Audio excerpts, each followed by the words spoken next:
Hashem nase v'natzliach. Shiur Torah. Baruch Hashem. Another shiur in Miami. We have Shavuot coming up in a few days. And I told you guys yesterday, we'll go over some things in regards to Shavuot. Maybe it depends on how long it takes us, how many questions you have, how much information is there to cover. Really, we could do the whole shiur just about Shavuot, what it really means.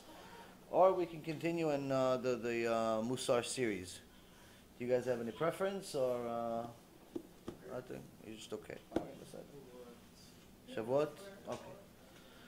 So first and foremost, what is Shavuot? Really, the big question is, what is Shavuot? And I can tell you personally, for most of my life... Sorry to bother you. If you don't mind, if you have some time, you can talk a little bit about what's going on in Israel right now. If you don't mind, if it's not part of the plan. Meaning what? The embassy stuff? Yeah, the thing. Yeah. Oh, we talked about it yesterday, but we'll talk about it again. Okay, let's set it. So Also, shiur will be refuah shlema for Levana bat Sarah, Sarah bat Levana. God bless them, they both have a cold right now. When my wife gets a cold, it's like Shem Hashem, she doesn't go away. So it's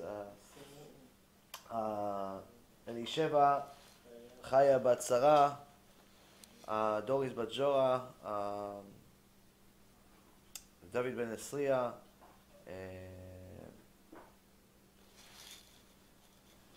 Debbie bat Sarah,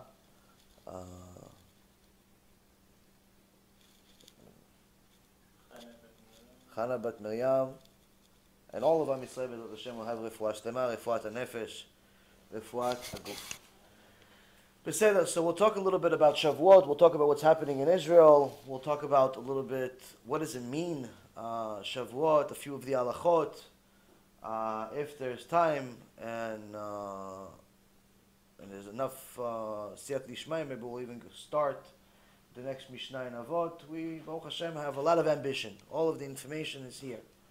It's just a matter of doing it, B'ezrat Hashem. So, the Gemara Masechet Ta'anit, page 7a, says that the Torah nimshala lemayim. The Torah is they use like a analogy to compare the Torah to mayim, to water. Why water?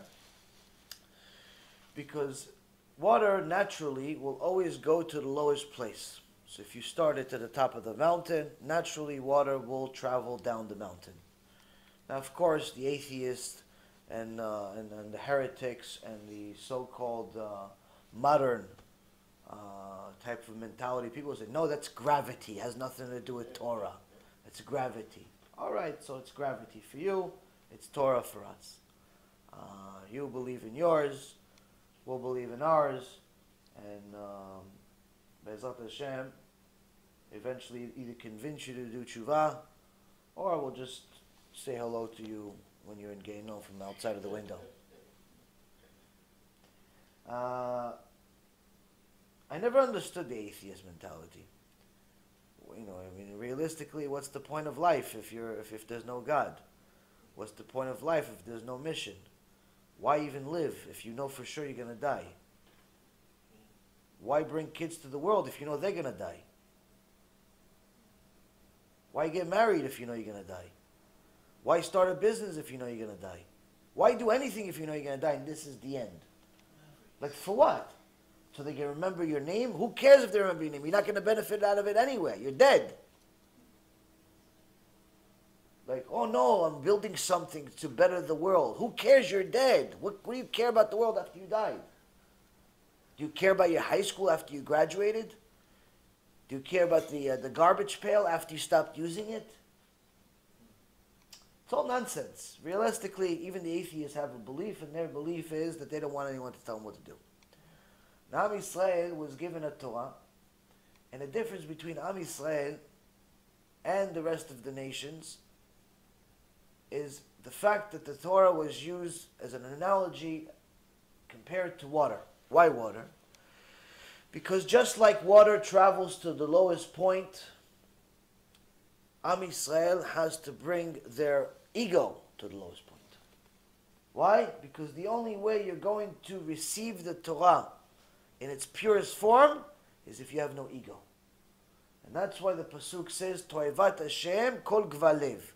Anyone that has pride is considered disgusting in the eyes of Hashem. Not, oh, he doesn't like him. Oh, he should work on himself.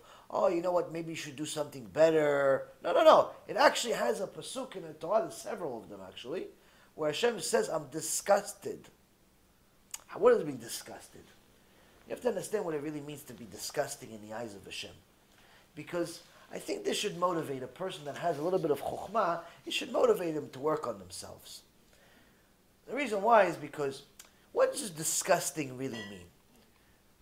Disgusting, like if you don't like something, let's say for example, I don't know, somebody bought you, your wife bought you a shirt. And you don't like the shirt. You like blue and the shirt is white. You like white, the shirt is blue. You like it to not have any patterns, it has patterns. You don't like it. But if that's the only shirt in the house, you're going to wear it. Why? You don't like it, but you got to do what you got to do. That's not disgusting. That's just disliking. Disgusting is as if the only thing you have in the house is a shirt full of vomit and feces. Now, are you going to still wear it? No, it's disgusting. The thought is disgusting. And I'm using exaggerated types of examples to give you an understanding of what does it mean to be disgusting. So when someone, Hashem Yirachem, is disgusting in the eyes of Hashem, they're worse than throw up.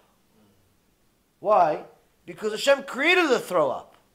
He's not disgusted of the throw up. He doesn't say, I'm disgusted of feces. I'm disgusted of throw up. He doesn't say that. He's disgusted of ego.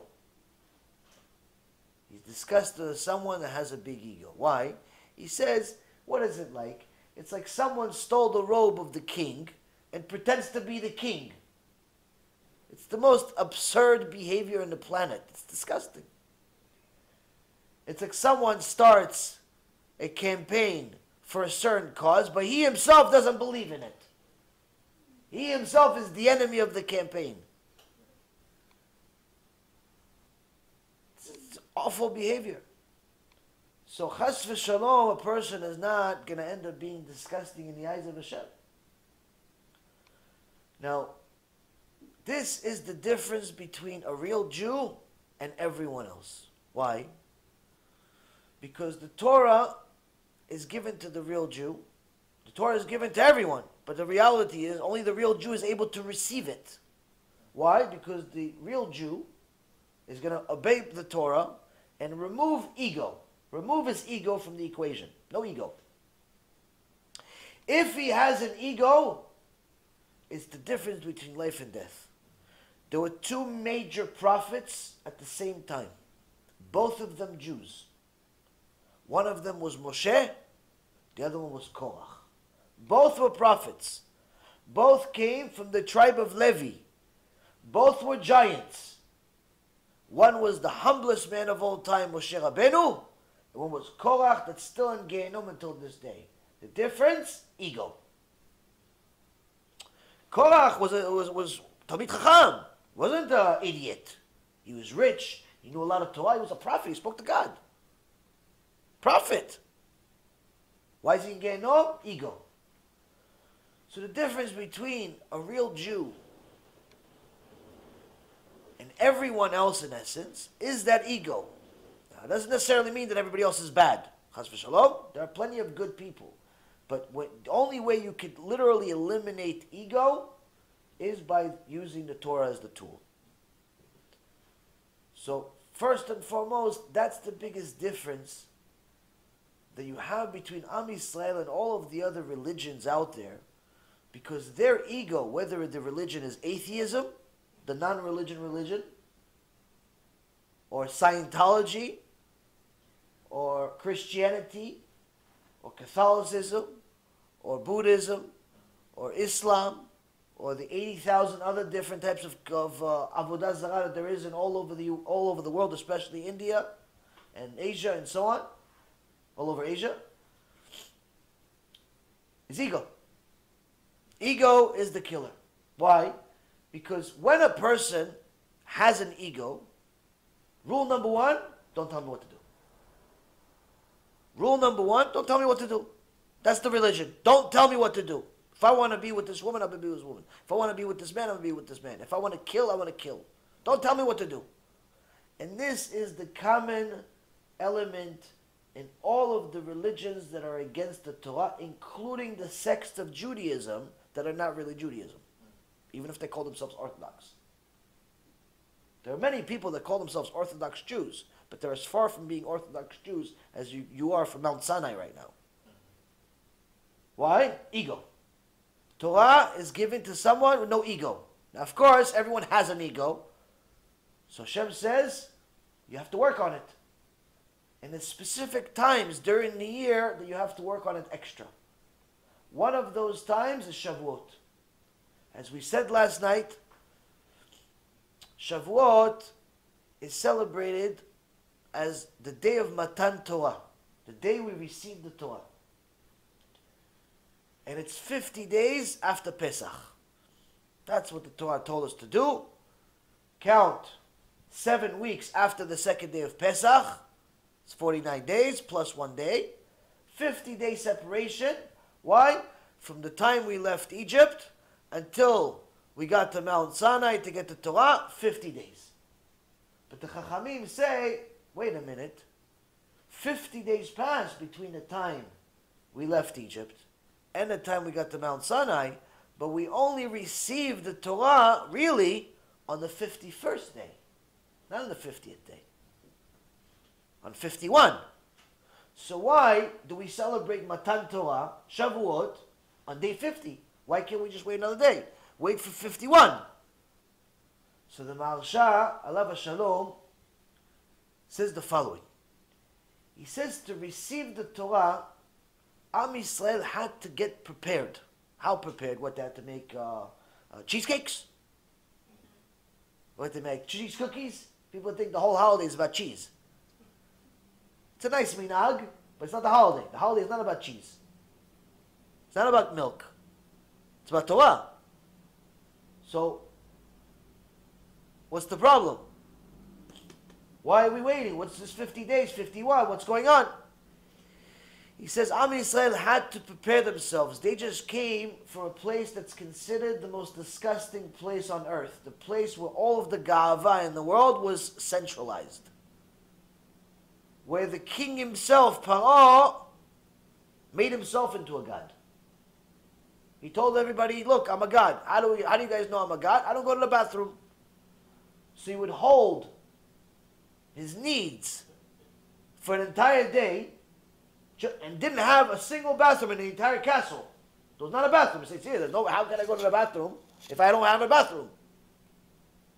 See, I'm a god. What did he do though? He says, oh, by the way, guys, there's a special rule. What's the rule? At 4 o'clock in the morning, no one is allowed to leave their house.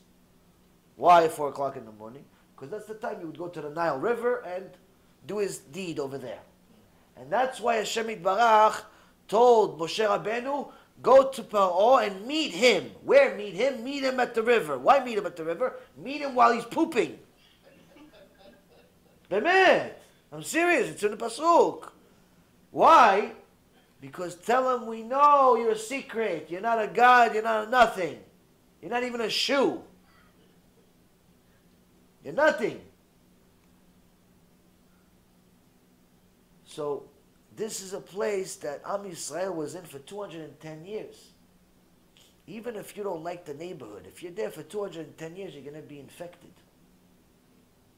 Even if you don't like the schools and you hate all the teachers, if you're there for your entire high school time frame, you're going to get affected.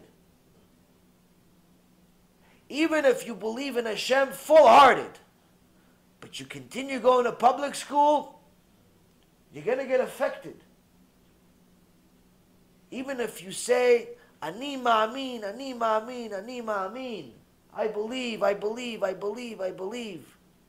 Unless you learn Torah, that's just words. It means nothing. It's just words. Emunah that does not lead to action is fake emunah. That's what Rabbi Shimon Bar Yochai said in the Zohar. Emunah that does not lead you to action is fake emunah. Saying ani ma'amin and not doing what the Torah says, what ma'amin? What do you believe? You believe in yourself. You believe in nothing. You're no different than Paro. Even if your name is Moshe, even if your name is Pinchas, it doesn't make a difference. People think that just because you have a good name makes you something. Some people say, oh no, you know how good my grandfather was a tzaddik, my father was a tzaddik. I'm like, yeah, good for them. What does that help you? Esav's father, grandfather, and brother were all tzaddikim also. He's still Esav, and there's still a pasuk in the Torah says that Hashem Yitbarach says, Et Esav saneti, et Esav I hate him. His father was Gdolador, his brother was Gdolador, his grandfather, he's nothing. Some people say, no, but he's, no, it's Moshe, his name is Moshe, his name is this. Listen, Rabotai, there was Moshe Rabbeinu, there was Moshe the Rambam, but there was also Moshe Dayan, Yimach Shemo v'Zichro. One of the biggest Reshaim in Am Yisrael's history. Until this day, people think that Moshe Dayan is tzaddik. You hear and see the history of what these Zionists did when they first started the country. Hashem Yachem, these people were worse than Palestinians. You see some of the stories. Hashem Yachem. This stuff it's not a conspiracy. It's confirmed. What they did to the Yemenite kids, they took Yemenite kids from their mothers and sold them to Goyim, sold them to Americans. Yemenite kids, little tzaddikim, cute kids, babies. Or Ben Gurion, Yimach Shemo. Ben Gurion, what did he do? He, he didn't like certain people that were coming to to Israel. He didn't want them coming, so he had them shoot down the ship, kill people. Of who? Of Jews. This is a real story. This is not like a conspiracy. It's confirmed. It's fact. It's history. But people to this day celebrate Ben Gurion like he's some big deal. And this is the confusion that we have today, because today our ego is so big that we don't even realize how ignorant we really are. Our ego is so big in regards to thinking that we know everything that we don't even check if we know anything. We think we know everything because we have iPhones. We have a computer, you have email. Every Joe has an email address, and he thinks, I'm technologically savvy. We're much more advanced than Moshe Rabbeinu and Rambam and all these people you're mentioning. We have computers today. We use science. The most absurd things in the world are said by people from us that don't know anything. They don't know right, left. They don't know right, left. They don't know nothing. Without Torah, you have nothing. You know nothing. Why? Because Torah is what cleans your eyes to see the truth. Without Torah, you can't see the truth. You can see the lie. The liar can tell you in your face, I'm lying to you. He says, oh, that's true. You won't tell the difference. You won't know. You won't know. And that's why, Rabotai, it's so disgusting to me right now of how some people that call themselves religious, you see them in the videos, Shemer Achem, they wear kippah, they have a beard, mitpachat, so on and so forth, and they say, kol hakavod to the Christian missionary that is giving him a speech in Israel. Is one of the top Christian missionaries on planet Earth, gave a speech during the inauguration of the U.S. Embassy, and everybody's clapping. Wow, it's so emotional. What emotional? Do you realize he wants all of you to convert to idolatry? And listen, if the entire crowd was comprised of, secular people that lived in the kibbutz their whole life and they eat rabbits for breakfast, they don't know the difference between kasher and tameh, they don't know nothing. I said, hey, listen, miskenim, they don't know nothing. We're talking about religious people. People have kippah, people that at least believe that they're modest and keep Shabbat, keep kosher and so on, but they're saying kol hakavod to Donald Trump, kol hakavod to this Higgins missionary, pastor. Or better yet, a lot of people keep saying non-stop kol hakavod letzal, to IDF, because of what's been happening this week, fighting the terrorists, and everyone is celebrating IDF like it's Mashiach.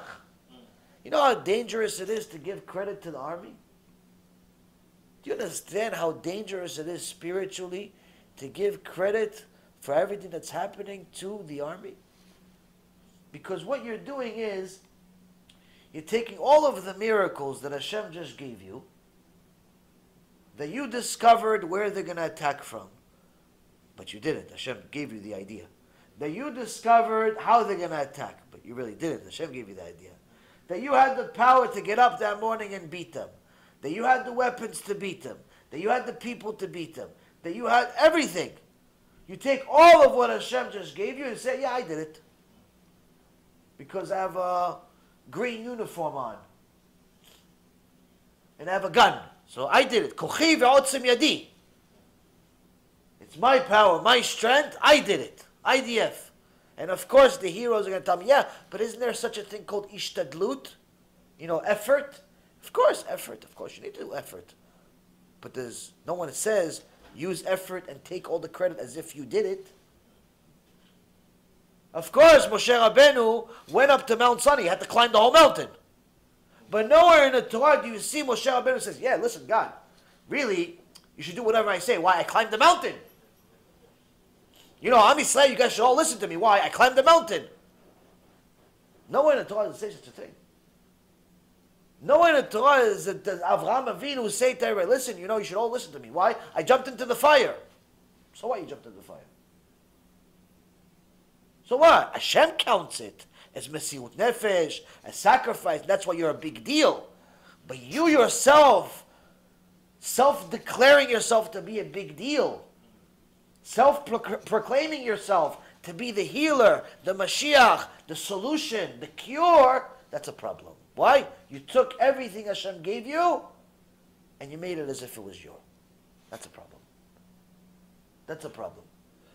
And unfortunately, this happens every second. If it's not IDF, it's because of the business ideas we have, the books we write, all the things that a person accomplishes.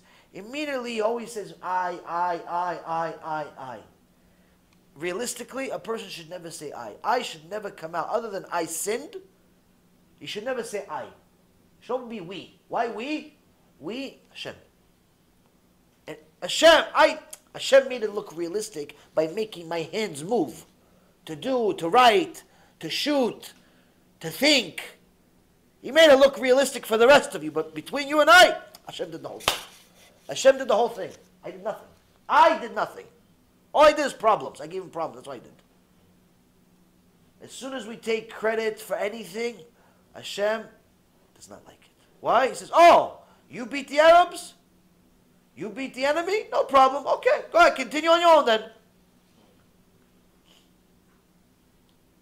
Now, why am I so scared of this? Because just this week, we're heroes. Right?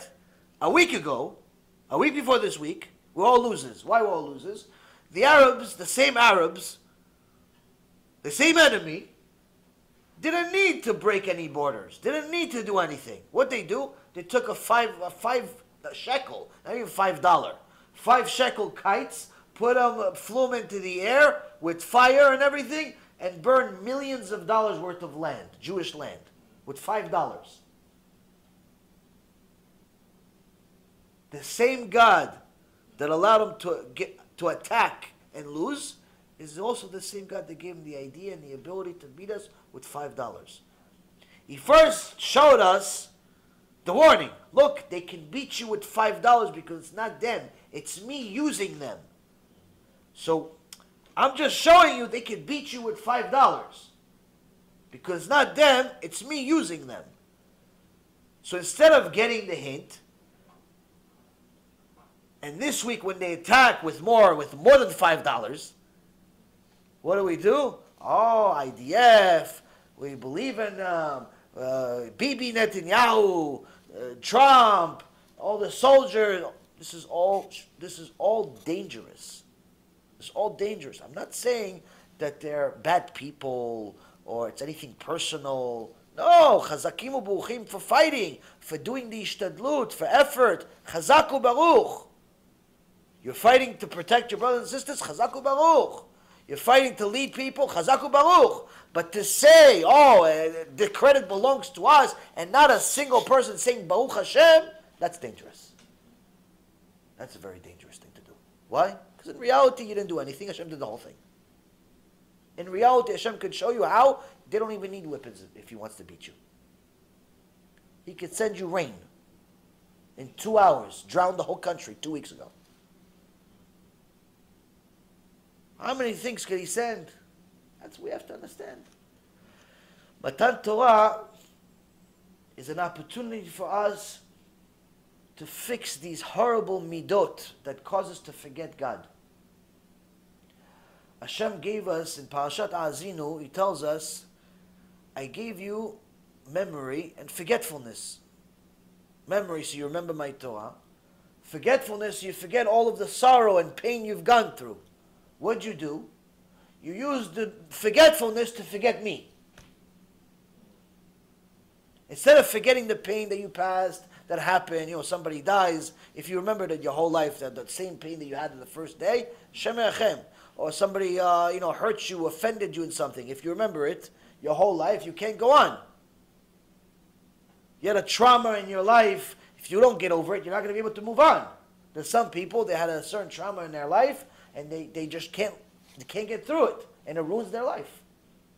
It ruins their life. So Hashem says, I did a kindness by you. I gave you the ability to forget. For what? So you can use it to forget the bad things and move on with your life. Not forget completely, but forget just enough so you can move on with your life. What do? You use that tool to forget me. To take all the credit. And that's a problem. So, the type of Matan Torah is specifically for us to work on this. Why? We have 50 days between Pesach to Shavuot. But we got the Torah on the 51st day. The Maharsha says the reason why we got the Torah on the 51st day is because we needed to work on our midot, on our bad character traits that cause us to forget God, on our bad character traits that allow us to have the audacity to have an ego at all. On the bad character traits that make us think that it's our money, therefore we don't want to share it. When someone says, you should donate, no, it's I worked hard for my money. Or if you donate, it's only if if you're going to put my name on the website. You put my name on the building. You put my name on the chandelier. You ever go to these synagogues? They have chandeliers, little chandeliers, cost $500, $1,000, whatever they cost. And the plaque under it probably cost $100. Why? Listen, the guy who donated the chandelier, he wants to make sure that for generation after generation, everyone knows that he's the one that donated the chandelier. It's the most absurd thing in the history of mankind. Shavuot is specifically to remove these things. Why? 50 days to fix yourself. 50 days to take out as much of it as you possibly can. Why?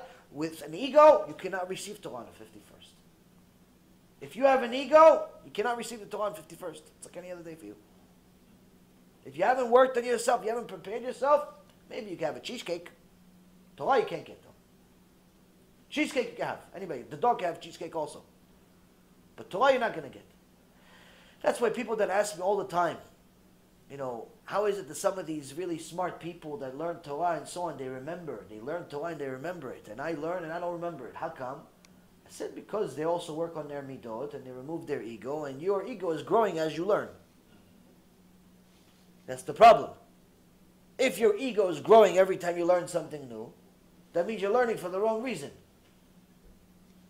So, Rabotai Karim, first thing is to understand that the Maharsha says we got the Torah on the 51st day because it gave us an opportunity to fix our midot for 50 days.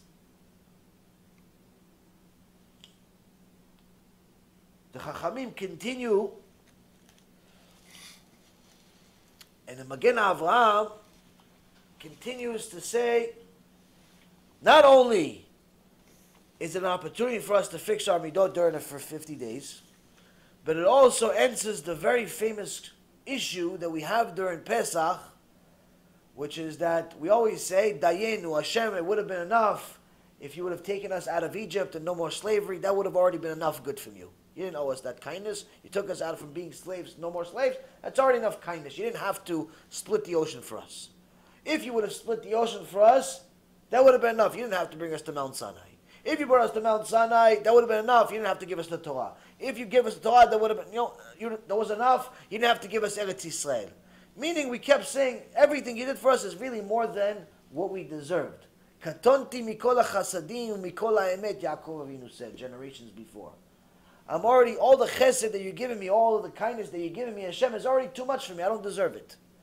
So we, as a nation, say on Pesach, everything you gave us is really more than what we deserve. But then the Chachamim ask, wait a minute, you're saying it would have been enough for him to bring us to Mount Sinai and not give us the Torah. Then why do we go there? If we're going to go to Mount Sinai, it's to receive the Torah.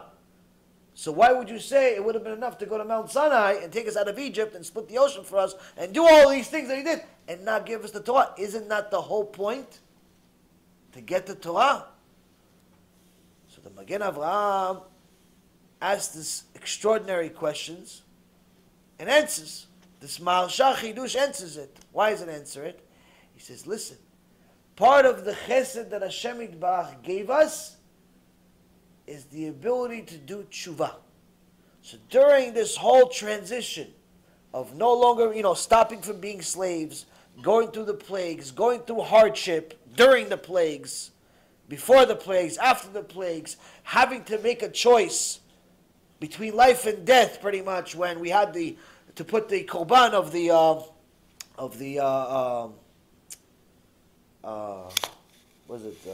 not the egel, the goat, which was the Egyptian god. Putting that, that was pretty much life or death. Why? Because that was the Egyptian god. But Hashem says, make it a korban, make it into a barbecue with this.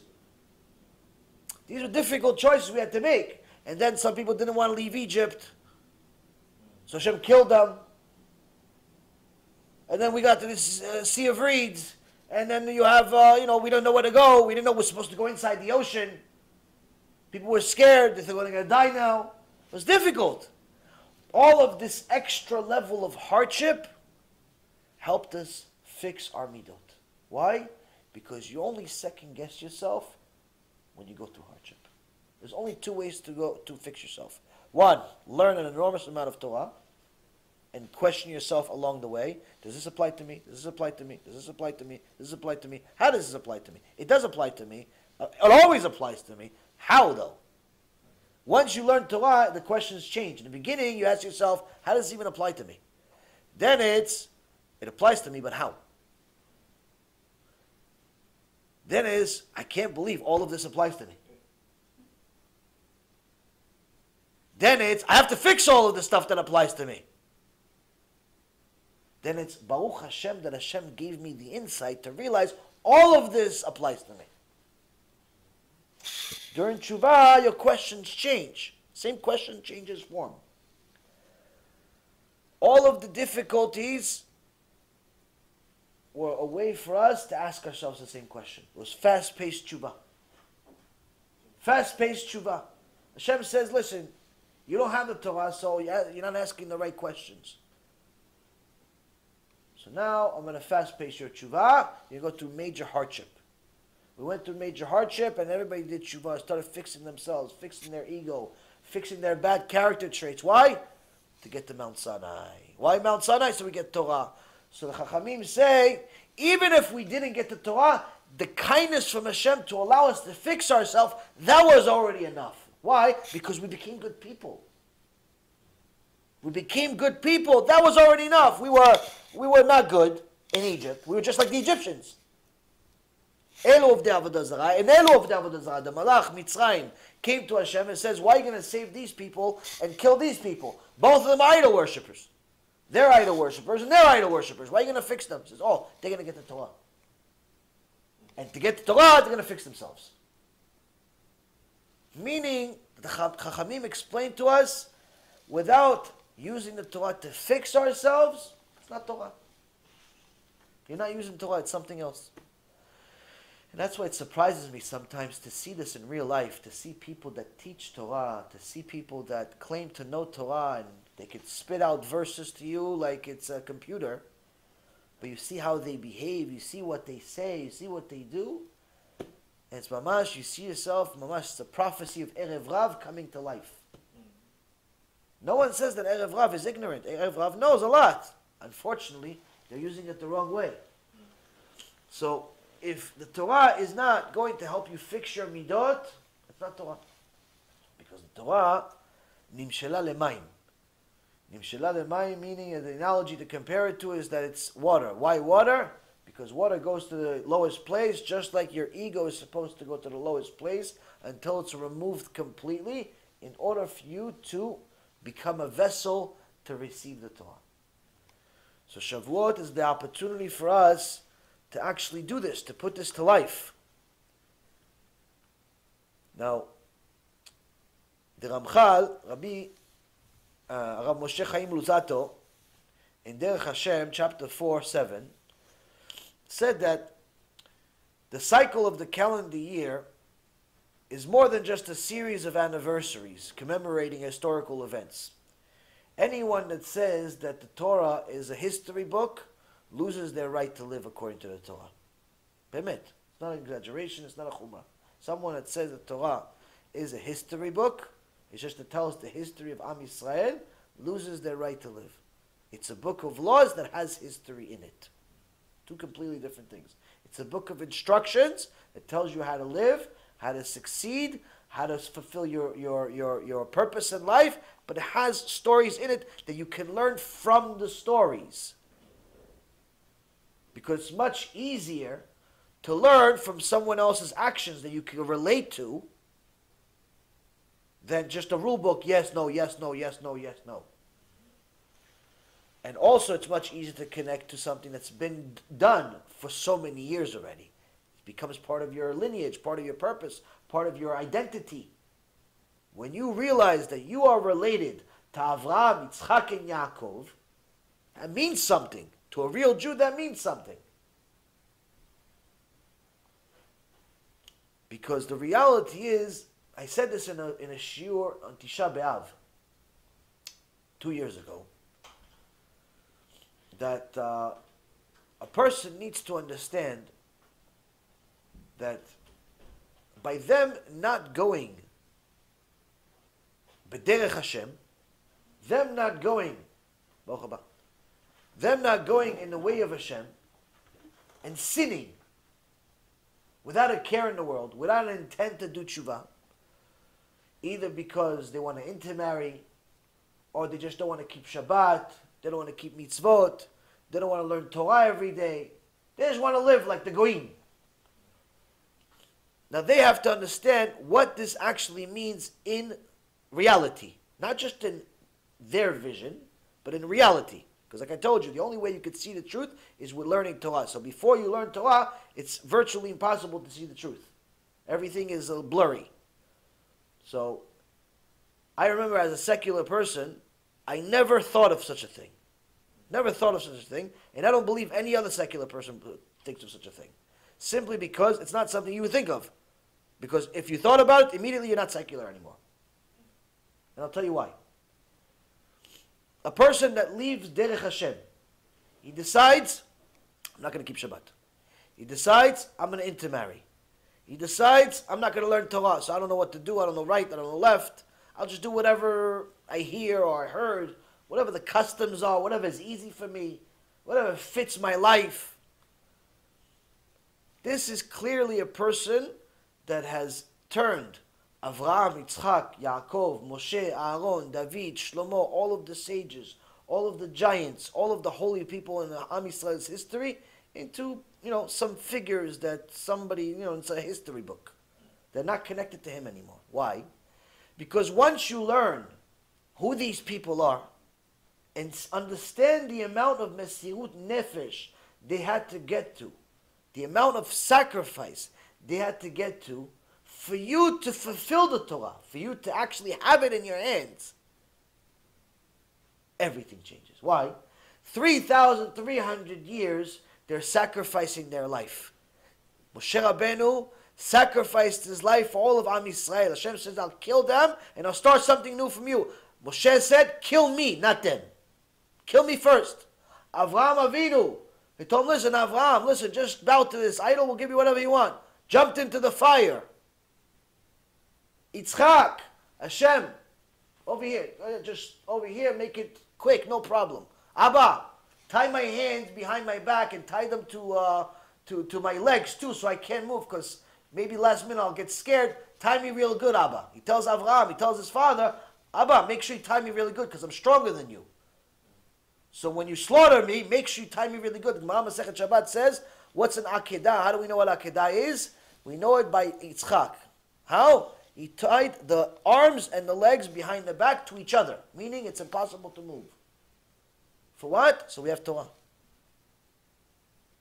Yaakov sacrifices life day and night. For what? So we have Torah. Moshe Rabbeinu, Aaron, David, Shlomo, all of these giants sacrificed their life for what? For you to be a Jew. Am Israel that you never heard of even. The generations of the pogroms, the inquisitions. They told him, come become a Christian. Come become a Muslim. Come become a different type of idol worshiper. And you'll get everything you want. No, kill us instead. What kill you? Why would you want to die? Why would any normal human being want to die? Just be a Greek, be a Roman, and that's it. What's the big deal? You can hide your Judaism at home. Be a Jew at home. Whatever. You don't have to really believe it. You don't have to really believe it. Just tell us you believe it. Do it in public. Make sure you don't embarrass the idol-worshipping king. Just say you believe in Yoshke. Just say you believe in Muhammad. Say you believe in Buddha. Say you believe in whatever. Just say you believe. But at home, be a religious Jew. Whatever you want. No, kill us. Why would you want to die? Because I'm a Jew. For 3,300 years we've been doing this. For what? So you can be a Jew today. Now that means, you say, yeah, but I'm a Jew. No, it's not so easy. Why? If you decide to leave the derech, if you're not even on the derech, you don't keep Shabbat, you don't keep Taharat Mishpacha, you don't keep kosher, you're intermarried, you're about to intermarry, you're about to go to public school, you are in public school, you're going to send your kids to public school, you're going to go to a mixed beach, you're going to go to a wedding party with mixed dancing in it, you're going to do all these things that Hashem says not allowed. You are now ending Judaism with you. Judaism ends with you. Why? Once you become a Chalel Shabbat and you stay that way without doing tshuva, that's it. No more Judaism. You are now considered a goy. Now your son's going to see it. He says, listen, since Abba is acting like a goy, he doesn't keep Shabbat like the other religious Jews, and Ima dresses like the goya, and she's not covering our hair, she's not modest, then I'll marry one too. What's the difference between us? If we're acting like them, then it must be that we should be just like them. So let me go marry them. Let me have kids with them. And all of a sudden, your innocent decision not to be religious just ended Judaism 1 or 2 generations after. Your son, your daughter decided, okay, I'm gonna intermarry. Their kids are not Jewish now anymore. That's it, Judaism ended.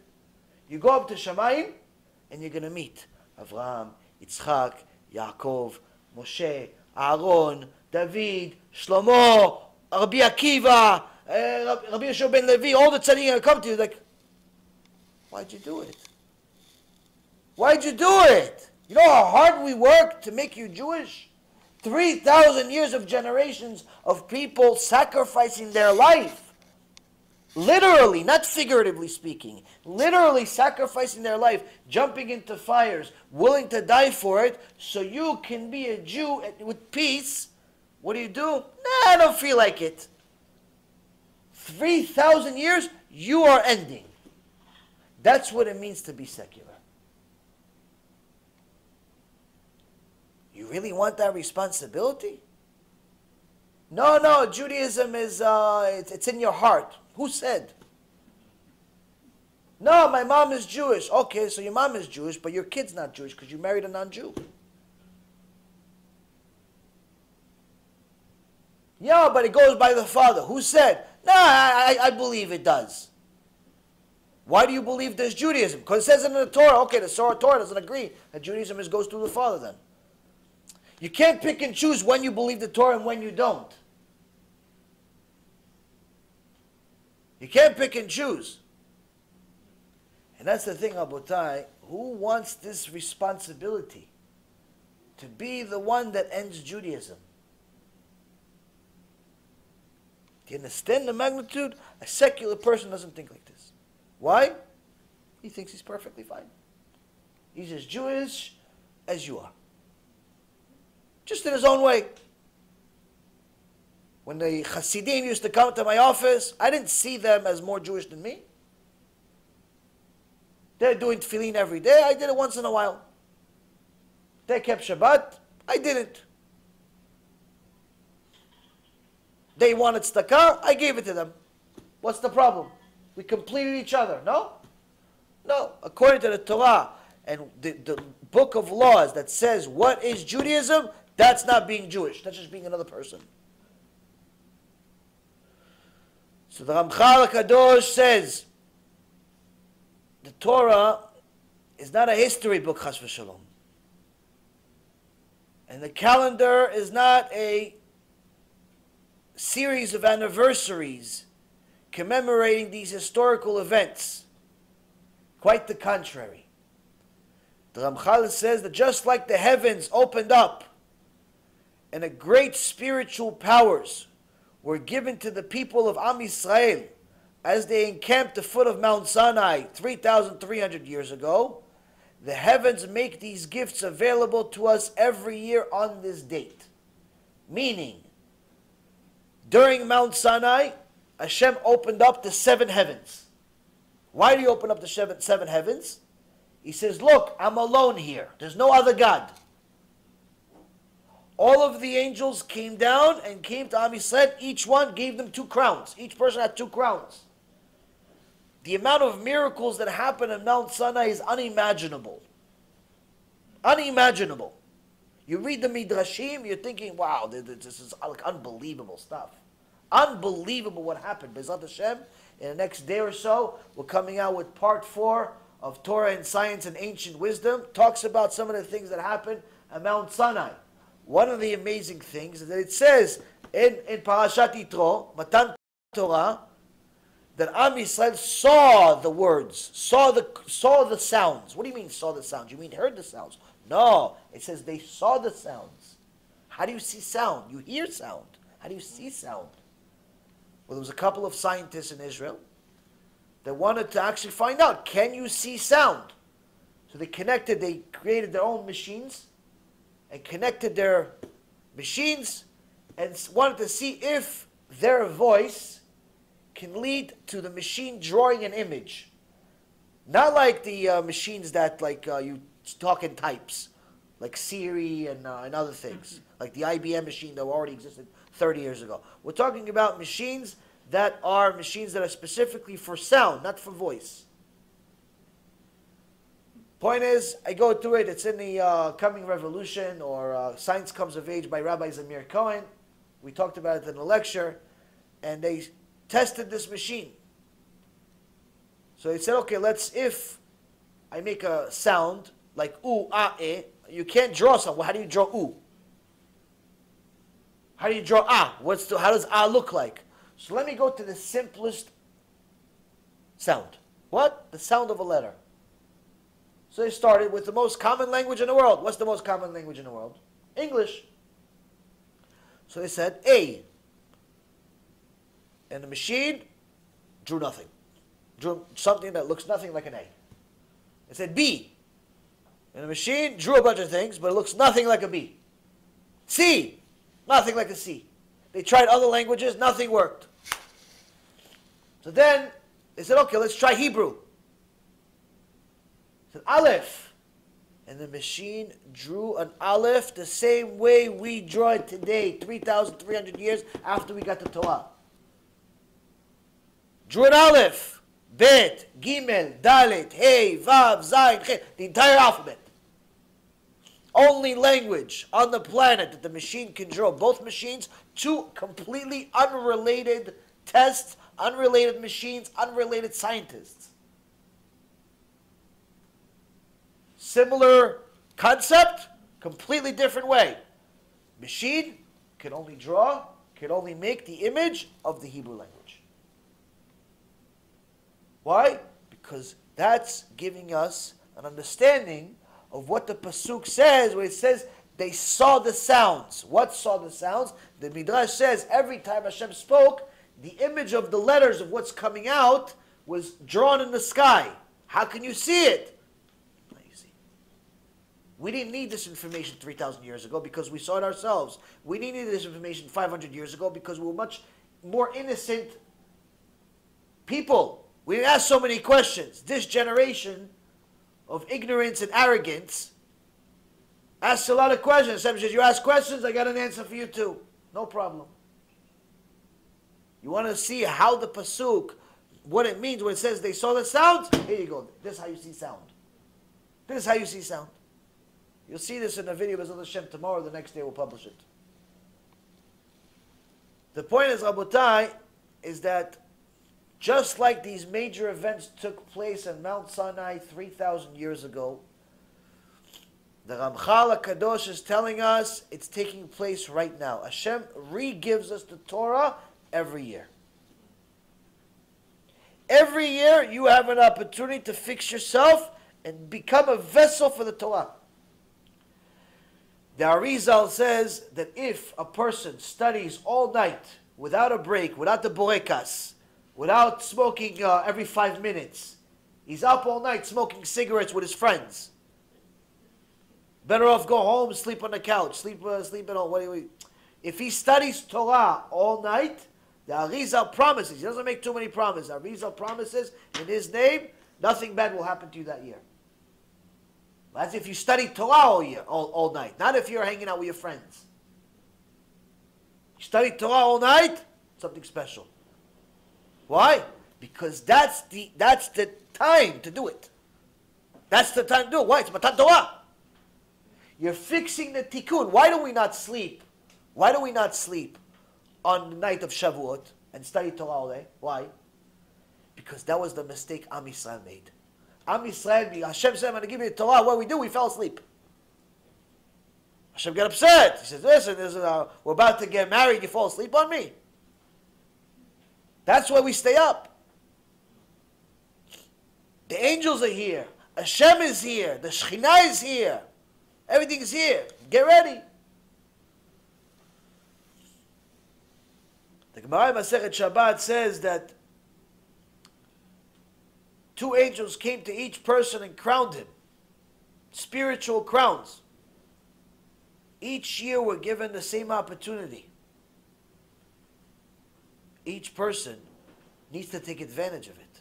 It behooves a person not to take maximum advantage of it. This is the time where you could literally ask for the most important thing in the world. It's not money. It's not a wife. It's not children. It's emet. It's Torah. You say, yeah, ask for anything. What anything? Ask for Torah. Ask for Torah. Ask for Torah. That's where you can get all the Torah you want. You really want it, but show Hashem you want it.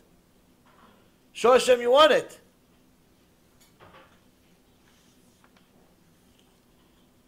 So now, if you look at Parashat Yitro, Parashat Matan Torah, it says in chapter 19, verse 17, ויוצא משה את העם לקראת האלוהים מן המחנה והתייצבו בתחתית ההר. Moshe brought the people forth from the camp towards God, and they stood under the mountain. How do you stand under a mountain? Maybe next to the mountain, maybe on top of the mountain. How do you stand under a mountain? You can stand in a cave, under a cave, but under a mountain. How do you stand under a mountain? So the Gemara in Masechet Shabbat explains the amount of miracles that we saw in Matan Torah defied what we believe as nature. Hashem wanted to make sure that Am Yisrael realized this is a marriage. So what did he do? He turned Mount Sinai into a chuppah. Mount Sinai, that was the humblest of all mountains. The other mountains, everything in creation has an angel responsible for it. So the angel of the tallest mountain said, oh yeah, of course Hashem is going to give the Torah on me. I'm the tallest mountain. The prettiest mountain said, no, no, no. I'm the nicest mountain of all. Look at me, it's beautiful. There's flowers, there's this, there's that. I'm the nicest. Hashem is going to give it to me. Hashem says, not you and not you. What am I going to give it to? On Mount Sinai. Why Mount Sinai? Mount Kiruv. Why? He's the humblest. He's not the tallest. He's the humblest. He's the humblest mountain. He didn't even volunteer. He didn't even want it. It's like, who am I, Bichlal? That's the mountain I'm going to give it to. Why? Because the Torah is humble. Am Yisrael needs to be humble. The mountain can only be given on something humble. So now this Mount Sinai, it's a mountain. You see a mountain, it's a mountain. Some are bigger, some are smaller, some are wider, but the point is you see that you can imagine the visual of what a mountain looks like.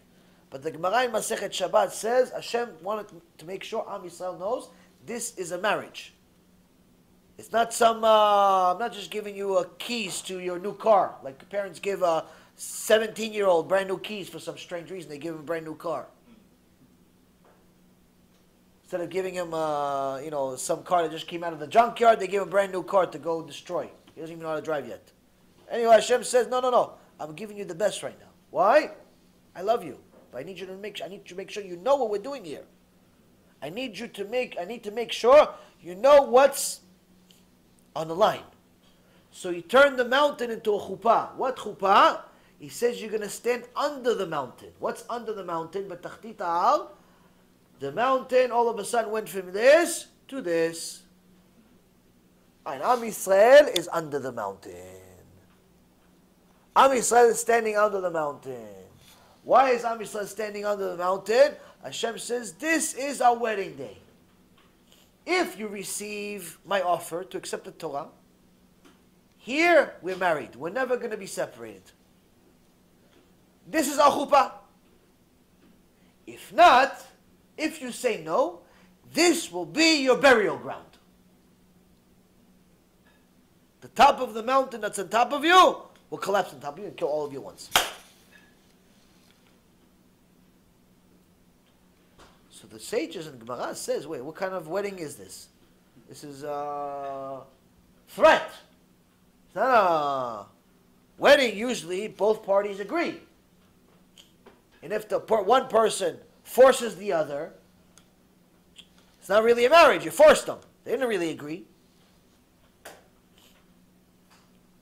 So the sages explain that yes, this was a marriage. And yes, they had the option to say no. And Hashem told them what would happen if they say no. They had the option to say no. He wasn't forcing them. He just told them that if you say no, there's a consequence. You have the option to keep Shabbat or not keep Shabbat. No one's putting a gun to your head and shooting it before you violated it. You have the option. You keep Shabbat. You don't have to keep Shabbat. You could be married to a Jew. You could be married to a non-Jew. You could eat kosher or you could eat non-kosher. What the Torah is telling you is that you can do whatever you want. There are consequences though. Half the Torah, if not more, tells you that if you can do whatever you want, but you need to know there are consequences for what you do. This is one of the 13 principles of faith where Hashem specifically tells us, I pay reward to the righteous and I punish the wicked. A person that does not believe in this is removed from minyan. He cannot be counted in minyan. He cannot be counted as a witness in Jewish ceremonies. He's considered outside of Am Yisrael. Why? This is the foundation of Torah. If you think that Hashem only gives reward and no punishment, you believe in a different religion. So the Chachamim say, okay, fine, we understand that there is a punishment for not listening to Torah, but over here we're receiving the Torah. We don't really know all of it yet, but we're already accepting the whole thing. Or is death. Why would we pick death? Like it's an obvious choice we're going to make. So Torah responds, what do you think? That we have an irresponsible God that's going to leave the entire creation to a bunch of people that can change their mind here and there? Because Hashem made a promise that when He created the world for Torah. 974 generations before he created the world, he wrote the Torah with black fire on top of white fire. And when he put all of the pieces together to create the world, on the sixth day, he made a deal with the angel responsible for earth. He told him, listen, there's going to come a time that I'm going to give this Torah to a nation. If they accept it, then Friday turns into Shabbat. Friday goes into Shabbat, beginning of Shabbat, we can celebrate Shabbat together and rest together. If they say no, they're not going to see Shabbat because I'm bringing back the entire world to how it was before we got here. Nothing. And this is the reason the Gemara says that when you say in Kiddush, Yom HaShishi vayechulu hashamayim va'aretz, you're saying a pasuk from the Torah in Sefer Bereshit. It says the sixth day is different than all the other days. Because every time Hashem completed creating, at the end of every day, he said, he saw it was evening, it was morning, first day. It was evening, it was morning, second day. There was no Monday, Tuesday, Wednesday in Hebrew. That's all names of false gods, different idols, by the way. It all comes from different idolatry. All the names of the days in English come from different forms of idolatry. Every one of them is a name of a different idol. In Hebrew, there's no Monday, Tuesday, Wednesday. In Hebrew, it's Rishon. Rishon means first day. Also, the beginning of the week, according to the Torah, is Rishon, which is Sunday. Sunday, you can see, it's the sun god. That's why it's called Sunday. Because these goyim used to believe in the sun being God. So, Rishon is Sunday. Sheni, Monday. Shlishi, it's the third day, Tuesday. Revi'i, fourth day, Wednesday. Chamishi, fifth day. Shishi, sixth day, Friday. Shabbat, seventh day, they call it Saturday. So, each time Hashem completed creation, at the end of the day, he says it was evening, it was morning, end of first day, end of second day, end of third day, end of fourth day, end of fifth day. But then when it gets to the pasuk of Friday, it says it was evening, it was morning, Yom HaShishi, end of the sixth day. Meaning there's an extra word, the, in Hebrew. In English, it's an extra letter, hey. Yom HaShishi, instead of Yom Rishon, Yom Sheni, Yom Shlishi, Yom Revi'i, instead of saying Yom Shishi, it says Yom HaShishi. It's an extra letter, which in English would be equivalent to the extra word the, T-H-E. So Chachamim ask, what's this the? What's this extra letter? Why didn't you say end of sixth day? It says because this hey, this extra letter, is the signature. It's Hashem's signature of the deal he made with the Malach. What deal? The deal that if they receive the Torah, when I give it to them, in 2,448 years from then, they receive the Torah, then we get the Shabbat. If not, I bring back the world back to Tov Avo. What does Hey represent? Also it represents the number 5. What's the Torah? 5 books of Moses. So now Rabotai Yekarim is that this is the reason why Parashat Yitro says that we actually stood under the mountain and not next to it and not on top of it. But the next question is, why is the Matan Torah parasha called Parashat Yitro? Why isn't it called Parashat Matan Torah? The parasha that we got the Torah. Why is it called Parashat Yitro? Because here Hashem Yitbarach is trying to teach us several things. Number one,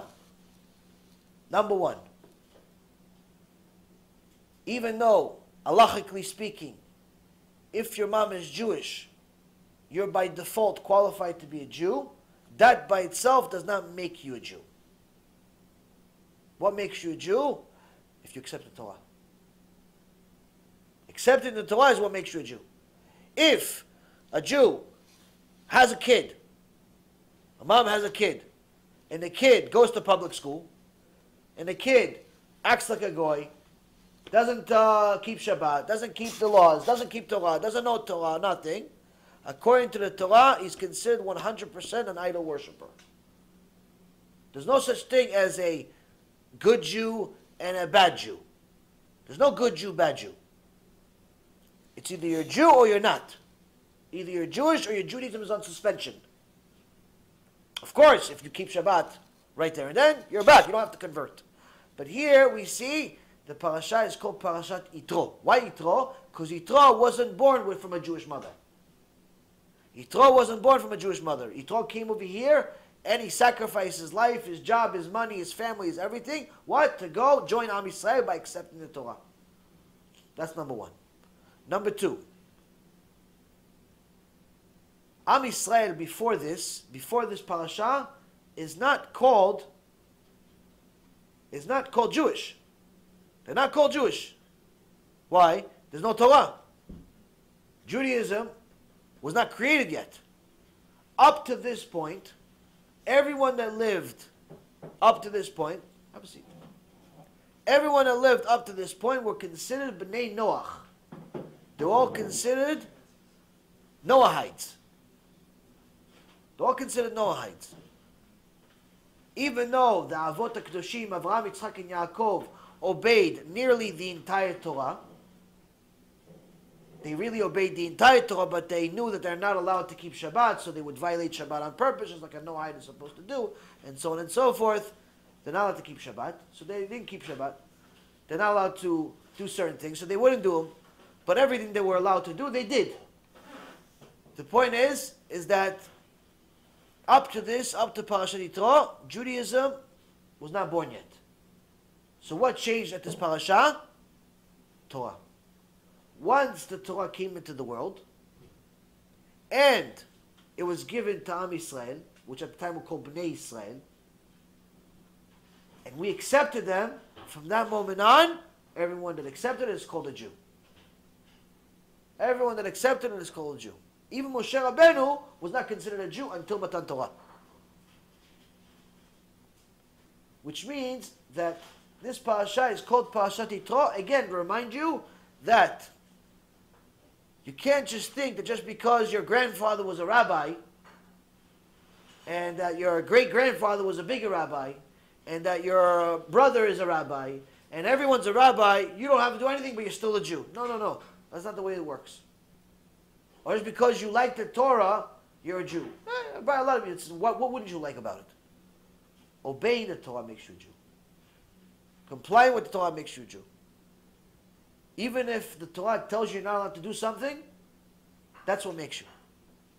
Unfortunately, sometimes there's people that come to me and they say, I want to convert, but I can't. I want to convert to Judaism, but I can't. Different issues. Sometimes because their spouse doesn't want to convert and they don't want to get a divorce. Sometimes because they can't afford moving to a Jewish neighborhood yet, so you can't really be a Jew in the middle of nowhere. You have to be a Jew in a Jewish community. So they can't convert. It's logistics. Or sometimes they're not ready or whatever it is, but they want to live a half-Jewish life. What's a half-Jewish life? Learn the entire Torah. Keep the holidays they want to keep, but without being a Jew. This is 100% forbidden. And according to the Rambam, chayav mita. According to our Torah, chayav mita. It's death penalty. Why? You're creating a new religion. There's no such thing as Jewish without being a Jew. Meaning, you can't just pick and choose. Okay, I'm not going to convert. I'm not going to, keep all the laws, but I'll keep the ones that I like. If you want to comply with the Torah, you comply with it whether you're a Jew or a Gentile. If you're a Gentile, you can't convert right now, you're not allowed to keep Shabbat. You can hang out on Shabbat, you can have dinner on Shabbat, you can not work on Shabbat, you can not drive on Shabbat, you can do whatever you want. But you can't not do those specific things because it's Shabbat. Because that's keeping Shabbat. The same thing goes for anyone that wants to learn Torah. There's one guy that's a really, really nice young man, and he loves learning Torah, and he wants to advance, and he's advancing, he's going to learn the Gemara. I told him, you're not allowed to learn Gemara. He wants to learn Kabbalah. You're not allowed to learn Kabbalah. You're not allowed to learn these things. Why? Only thing that a non-Jew is allowed to learn is the basics of the 5 books of Moses, the Tanakh itself, the written Torah, and all of the specific things that are relating to them, which is specifically Mussar. Mussar they could learn. Tanakh they could learn.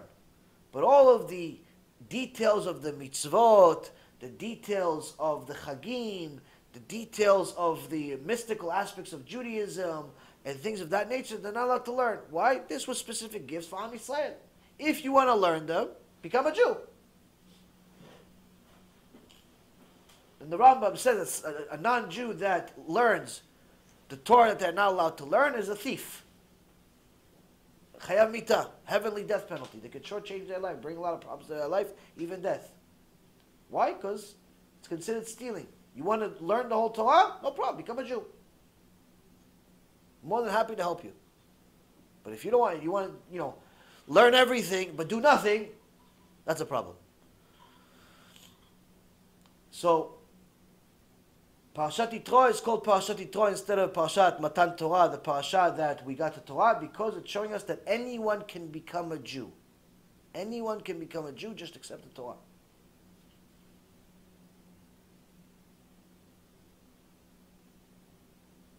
Third thing is that when you ask yourself, why did Hashem pick Yitro and not Moshe? Technically, Moshe was also a Noahide that became a Jew. So you can use the same argument for him. But Yitro did something that most people, or really no one else, would ever be willing to do. What? He made the ultimate sacrifice. Yitro is the ultimate convert. In the male category, #1 convert in history. He started with Mesirut Nefesh, and he never finished. The part that most people know is Parashat Yitro. Yitro left the $1 million a month job that he had as the Pope, left family, left friends, left fame, left fortune. It's tough to leave this type of stuff, guys. I know it's easy to read about it, but it's tough to do it in reality. Left the job, left the millions, left everything. Why? For the truth. Yeah, but you're going to become a part of the nation that was a slave a week ago. Yeah, it's good. No problem. What do you mean? You're going to go to the desert. Who wants to live in a desert? You have a house 5 stories high. You have water right next to you. Who knows if you're going to survive the trip? You're going to go in a desert? Why would you want to go in a desert? Only thing that's in a desert is scorpions and snakes. You're going to go in a desert? Sacrifice your life to go in the desert just to be part of a nation that was slaves a week ago? Yeah, they have the truth. Who knows if they're going to survive? Who knows if they're even alive? Yeah, that's fine. I have a Torah. Like, things that to any normal person seems completely irrational. Yitro went, why? The truth is over there. Sacrifice his life, and that's the story that everybody knows. Most people don't know how it continues. After Am Yisrael got the Torah, it says Yitro left. Why did Yitro leave? He says, I have to go back to Midian. Why are you going back? I know the truth now. It's not fair for me to keep the truth to myself. I learned the truth, and I learned that Hashem, the God of Israel, the only God that really exists, He has the ultimate character trait. What? He's generous, He only gives, and He never receives. So how can I learn His Torah and do the opposite? The Gemara in Masechet Avodah Zarah says that a person that learns Torah without an intention to teach is like a person that doesn't have a God. Yitro says, how could I learn this Torah now? I got Torah and not share it with people. All my family, my friends, my enemies, my everybody, they don't know Torah. They don't know anything. So how can I keep it to myself? I got to go save them. I got to go to Kiruv. Yeah, but they may kill you. Okay, let them kill me then. Yeah, but they're going to hate you. Okay, so let them hate me. You're sacrificing your life. Okay, so I sacrifice my life. What's the question? We can stay with us. Am Yisrael Chan, Am Yisrael Chai. We're eating, we're drinking, we have man, we're everything. You have to worry about food anymore. You have to worry about parnasat. No, I didn't come to this world for easy. I came here for the truth. I found the truth. Wait, you want to just coast? No. I came. I'm going to spread the truth. He went back to Midian and converted people. 40 years later, Am Yisrael, where's Am Yisrael? They arrived at Israel. They arrived, they settled, each one of the tribes took a different place, they built their places, they started doing good. All of a sudden they see Yitro and his sons. Lots of people, which shows that Yitro got rewarded with many days. He was hundreds of years old already, because he was the father-in-law of Moshe. He's the father-in-law of Moshe.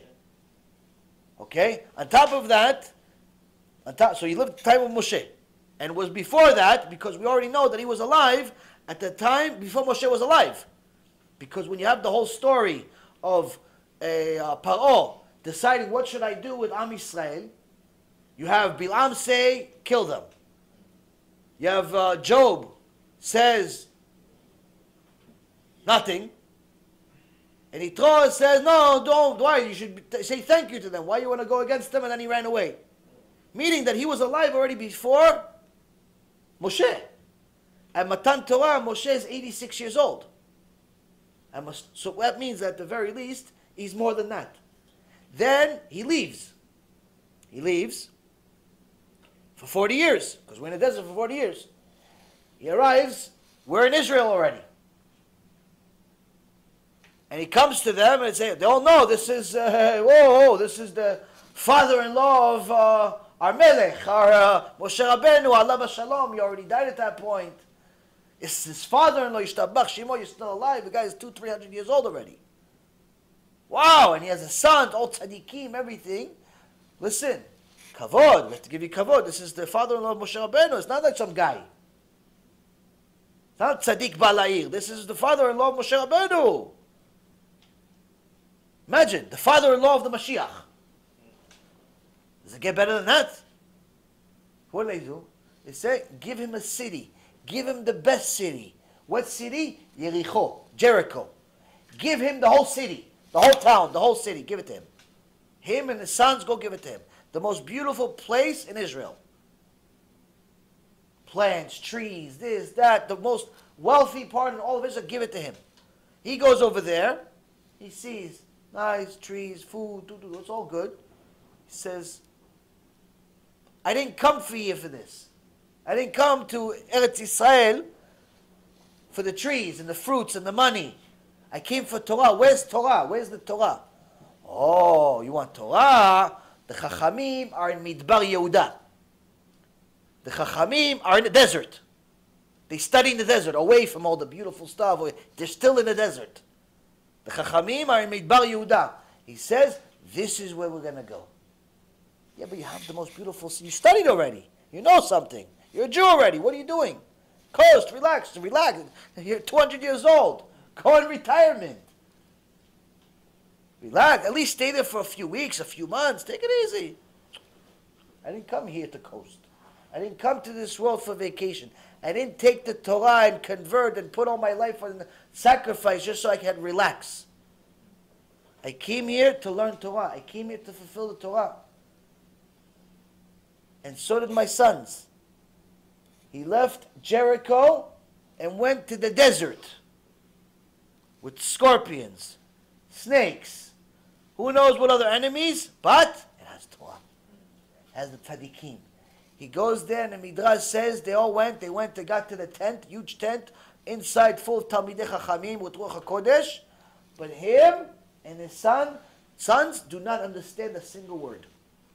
They're outside of the tent, looking in, but they're too embarrassed to go inside. For a long time, not a few hours, for a long time. Why? Said, we didn't learn this. I got Matan Torah, a few things that I learned at Mount Sinai. That's it. I took just some basics, and that's it. I finished. I went. He wasn't learning in the desert for 40 years like the rest of Am Yisrael. He learned everything. So now they're learning Torah already. It's already developed. It's already big. It's huge. It's much more than he knows. It says he didn't understand a single word. A single word. What would you do?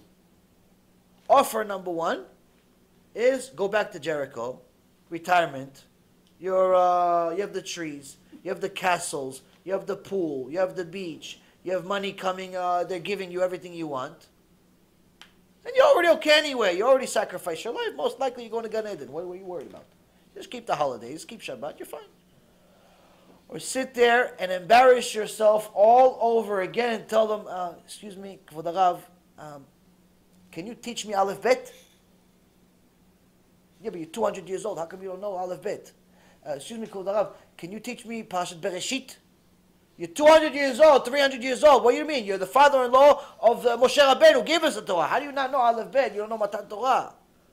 Excuse me, can you teach my children, each one of them is 50, 100 years old, can you teach them Aleph Bet? Bereshit bara Elokim et hashamayim v'et haaretz. Can you tell them what it means?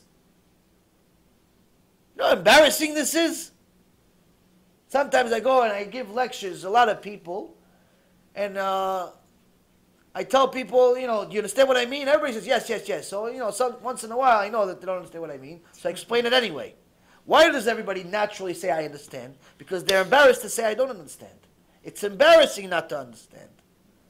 But only a chacham knows that it's a good thing to say I don't understand. Because that's the only way you're going to know. To tell somebody I don't understand, now I'm going to learn. Your ego is removed. So now an ego at 20, 30, 40 years old is fine, but now you're the father-in-law of the giant. You can say I don't understand Aleph Bet. I don't understand Bereshit bara Elokim et hashamayim v'et haaretz. I don't understand beyond Parashat Yitro. I don't understand what happened. Did you see it? With all my sons? Yes. They stood outside until the Chachamim saw them and invited them inside. Oh, you want to learn? We'll teach you Aleph Bet. We'll teach you Matan Torah. We'll teach you everything. Because they lowered themselves, because Yitro lowered himself to mamas nothing, because he wanted the Torah, Hashem gave him everything. What's everything? Each one of them got to a level of Ruach HaKodesh. And each one of his sons became part of the Sanhedrin. Became Gedol Hador. Why? Ego. Removed, Torah has room to come in. Ego's there, no room for Torah. So this is the other thing we learn, why it was called Parashat Yitro. Parashat Yitro means that Yitro made the ultimate sacrifice. Not just sacrifice of money, sacrifice of ego. Sacrifice of ego. It's easy to have no ego when you're a loser. It's hard not to have an ego when you're the biggest winner. He was a winner. He had money, he had fame, he had fortune. According to the world society, to their behavior, he's a winner. He's got money, he's got fame, he's got fortune. What do you need this Torah stuff? It's easy to have no ego if you're homeless. It's easy to have an ego when you have no brain. It's easy to have no ego when you have nothing to have an ego about. But it's considered sacrifice when you really have a reason, according to society, to have an ego. That's the trick. That's the Mesirut Nefesh. That's why it's called Parashat Yitro Le'olmei Olamim. Forever and ever. It will always be called Parashat Yitro. The main parasha we see the Torah is what? It's gifted to the one with no ego. Who? A convert. Who? Someone that had no inclination. Like literally, if you thought about it, and you thought the history of Yitro, where he was, and what are the statistical possibilities of him becoming Gedol Hador, him becoming the father-in-law of the Mashiach, him becoming the giant that the Torah is called after him, no chance in the world. There's not even a statistic to say it's a possibility. Hashem says, here you see, anyone that wants the truth, I'll give it to them. Which means that anyone that doesn't have the truth, it's because they don't want it. If Yitro can receive the truth and fulfill it, that means anyone can. That's why it's called Parashat Yitro. Also, you will notice that on Shavuot, the custom is to read the story of Ruth. The story of Ruth, who? The ultimate female convert in history. All converts identify with Ruth. Who was Ruth? Simply said, Ruth was a daughter of a billionaire. Billionaire, not millionaire, billionaire. She had everything you could possibly imagine. She's a princess. When she was asked, why don't you just go back home? Your husband died, your father-in-law died, everybody died. The only thing that's left is your mother-in-law. Go back home. She told her, go back home 3 times. She told her, the psukim say, she told her to go. Naomi told her to go back home 3 times. From there, they got the minhag of rejecting converts 3 times. Minhag, not halacha, like people think. Minhag to reject converts 3 times. Because she told her, go home 3 times. Ruth said, no, your God is my God. Your people are my people. Yeah, but you go back home and become a millionaire again. I don't have any money. I don't have anything, food to give you. What do I have? I have nothing to give you. I have Torah I can teach. What do I have? That's all I need. All I need is your God. All I need is your people. That's all I need. I don't need money. I don't need anything else. Hashem says, no one in the history of mankind has ever lost from doing a mitzvah. No one in the history of mankind has ever lost from doing my will. No one. You thought you lost all the money for a second and all the things that come with it? No. What? He made Boaz, the Gedol Ado, find favor in our eye. Yeah, but Boaz was married. The day she said, your people are my people, your God is my God, what happened? Boaz's wife died. Boaz became available. And Boaz heard the nice things they said about Ruth. He said, let's not have mitzvah, pru'ubu. Yeah, but you're 80 years old. What pru'ubu? I'm responsible for effort. Outcome is not my problem. A Jew is responsible for effort, not outcome. Outcome is none of your business. Whether you're rich or not is none of your business. Whether you're tall or not is none of your business. Whether your prayer is accepted or not is none of your business. Whether you become Talmid Chacham or not is none of your business. What's your business? To learn, to pray, to work, to try. That's your business. Outcome, none of your business. Winning is only decided by the hand of Hashem. Fighting, trying, that's us. We try to have kids. Doesn't mean we'll have them. We try to make parnasah. Doesn't mean we'll make it. We try to become Talmidei Chachamim. Doesn't mean we will. Hashem decides. He gives chokhmah to someone that likes chokhmah. Gemara Masechet Brachot says, Rabban Yochanan says, who does Hashem give chokhmah to? Who does Hashem give wisdom to? Someone who likes wisdom. What do you mean? Someone who how do you know if he likes wisdom? If he has wisdom. Wait, you should say, if Hashem gives chokhmah, Hashem gives wisdom to the fool. Because he doesn't have anything, so you can make him wise. No, no, no. Hashem gives wisdom to someone that already has wisdom. Why? Rabban Yochanan, you confused? Not confused at all. If Hashem gives wisdom to the one that has wisdom, why? Because if he has wisdom, that means he likes it. That means he tries for it. That means he wants it. And if I give him more, he'll know what to do with it. But a fool is only a fool because of choice. He doesn't like wisdom. He's lazy. He has complaints. He has excuses. He doesn't know because he chooses not to know. He knows the salary cap of every NBA team. He knows the salary of every player. He knows what's a fastball, a screwball, a curveball. He knows all these different things of how they throw a baseball and a football and how fast they run the 40. And he knows who has the most expensive car and who is the big CEO in some company. He knows all the shtuyot, the nonsense of the world. But you tell him, what's the halacha? Are you allowed to light fire on Shavuot or not? What do you mean? How come you don't know? You're a Jew. How come you don't know? How come you don't know? It's death penalty if you light fire. Your life's on the line. You don't even know it. So Rabotai, Hashem gives chokhmah to someone that has chokhmah. Why? Because that means he likes it. That means he wants it. That means he tries for it. Hashem says, if I give it to him, he'll know what to do with it. The fool chooses to be a fool. If I give him chokhmah, nothing's going to happen. He's going to waste it. He's going to waste it.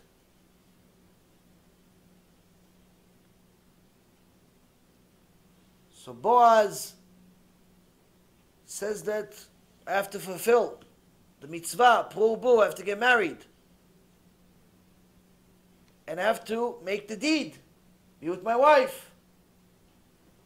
The Torah says they got married, they were intimate that night, and he died the next day. What happened from that? David HaMelech. What happened from that? Mashiach ben David. Mashiach ben David came from an outcome that's not even rational. That's against all nature. That's against all odds. An 80-year-old with a young girl. What is he doing? It's not like what's going on here. If you follow the Torah because Hashem said so, Hashem runs the world, changes nature. This is what Rabbi Akiva tells us throughout the entire Gemara. This is what Rava tells us throughout the entire Gemara. This is what Abaye, this is what Moshe Rabbeinu, all the Chachamim, all the Tzadikim, all the Kedushim, they say things that are simple. The Gemara asks, how come Rava, the Chavruta of Abaye, how come he's right most of the time, Halakha goes like Rava? How come Halakha goes like Rava? You know what it means, Rava is right all the time? It's not like Abaye doesn't know what he's talking about. He's a giant, he's in every page of Gemara. But Rava wins most of the debates. Why? This means, Rabotai, do you understand what it means? You understand what it means? If Halakha goes like you, that means that somebody comes and says, I want to know, what does Hashem think? Go ask Rava. What does Hashem want? Go ask Rava. In Shemaim, the angels go up to Shemaim, Hashem, is such and such allowed? Go ask Rava. He knows. Do you understand what it means? Halakha goes like Rava. Halakha goes like this. It means that you have Da'at Torah. What's Da'at Torah? Da'at Torah is the opinion of Hashem.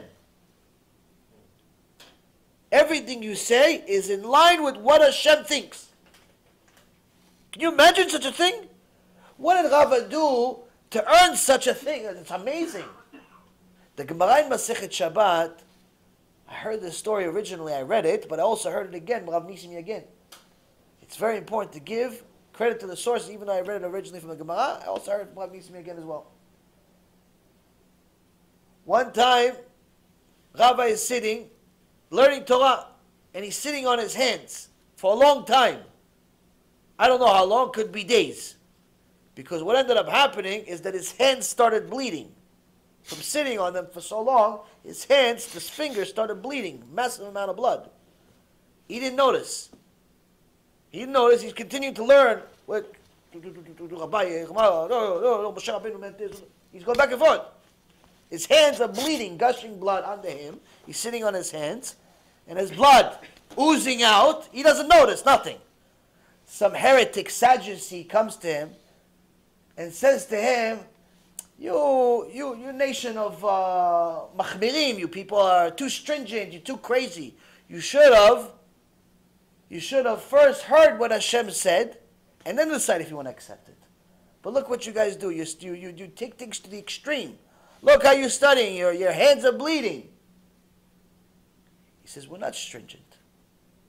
We're simple people. We know that our Father in heaven only means well for us.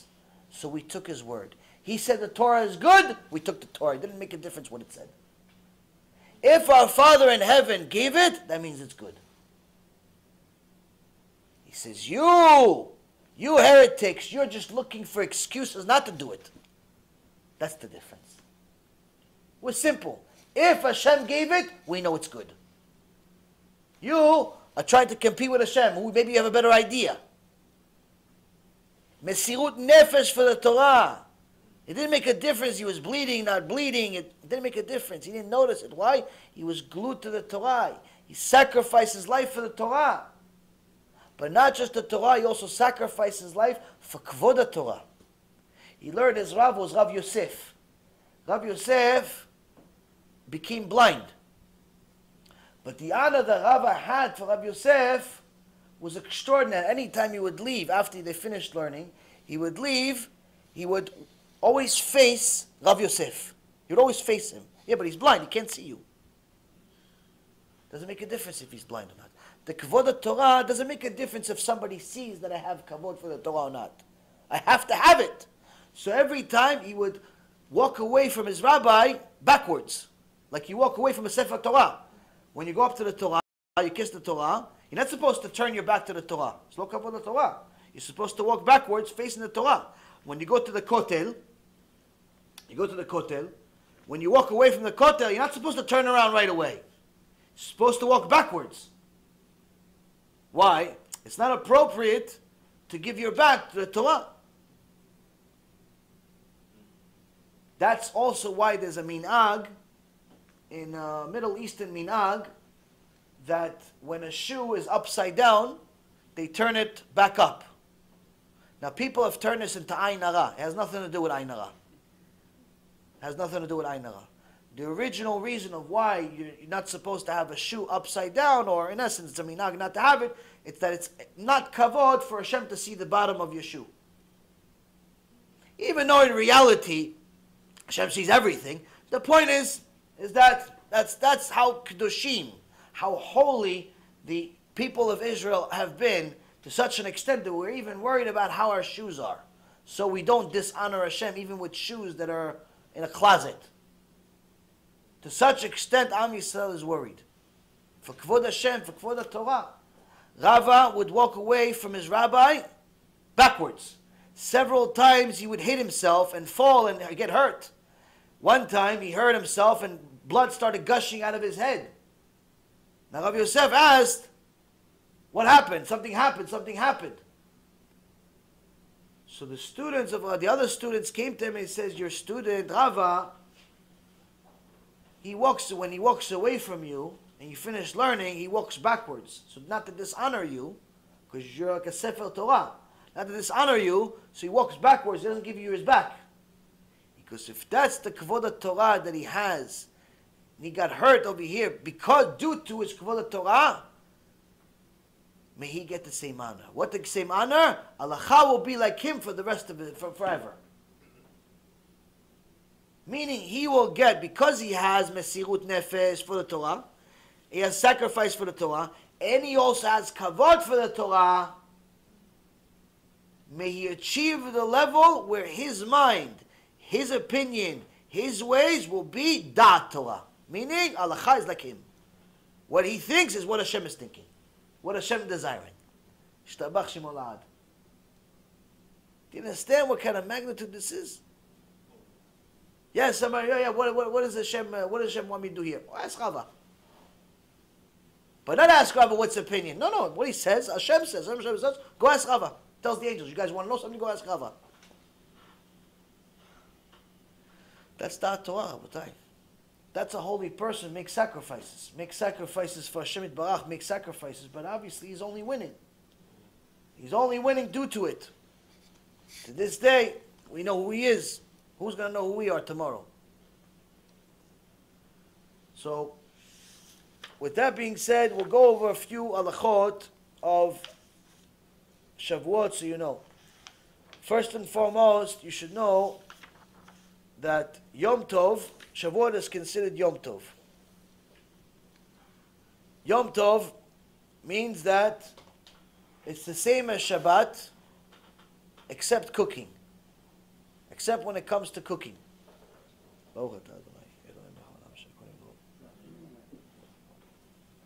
Now, you're not allowed to light fire out of nothing. You have to have pre-existing fire. So it goes from esh le'esh, from fire to fire. So for example, on Shabbat, you're not allowed to light fire, and you're not allowed to transfer fire. On Yom Tov, you're not allowed to light fire, but you are allowed to transfer fire. So if you already have a pre-existing fire, you're allowed to take that fire and light a new fire from it. So for example, the Shavuot starts Motzei Shabbat. Motzei Shabbat it starts. So this is different than most times. Usually, in recent years, it's been where the holiday was during the week. And sometimes it would connect to Shabbat, but it would be before Shabbat. So it would be, let's say, the holiday, is completed on Thursday, and then we start pretty much Friday Shabbat already. So then we use Iruf Tavshilin in order to be able to be allowed to cook for Shabbat. But there's no Iruf Tavshilin this year. Why? Because you cannot use Iruf Tavshilin when the time to cook is going to be Shabbat. You're not allowed to cook on Shabbat. So, first and foremost, you need to make sure that everything that you do has to follow halacha and not your opinion. Now, you have to have a candle even if you don't smoke, even if you're not planning on cooking. Let's say if you cook everything before Shabbat and you don't plan on cooking during the holiday, you'll be allowed to cook on Sunday and Monday as long as there's a pre-existing fire and there's other rules that are followed that I'll explain momentarily. You're allowed to cook, but some people choose, like for example, we usually choose to make everything ready before the holiday. We usually don't cook during the holiday, not because it's not allowed. It's allowed, it's just that we just rather have it all ready, and we use a plata, a hot plate to just warm it up. It's used, for us, it's the easiest. Other people, maybe they have bigger families, it's not, they can't cook that much, I don't know, whatever, everybody is their convenience. The point is that if you're going to use, whether you're going to use the fire for cooking or not, you should still have a candle that's going to be lit through Shabbat and beyond. Why? Because you're going to need to use this fire from the candle to do Havdalah on Motzei Shabbat. You need a candle to do Havdalah. You're not allowed to light a fire after Shabbat. It's already Chag. Motzei Shabbat, it's already Chag. You're not allowed to light a new fire.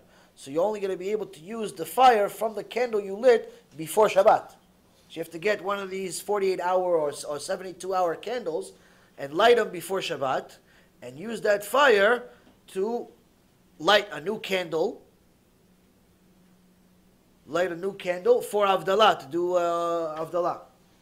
Now,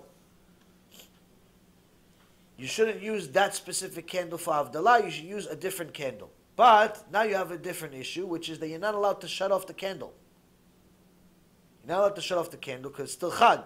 Not allowed to shut off the candle, so you should have a small candle, and then you can put it away and it'll shut off on its own over time.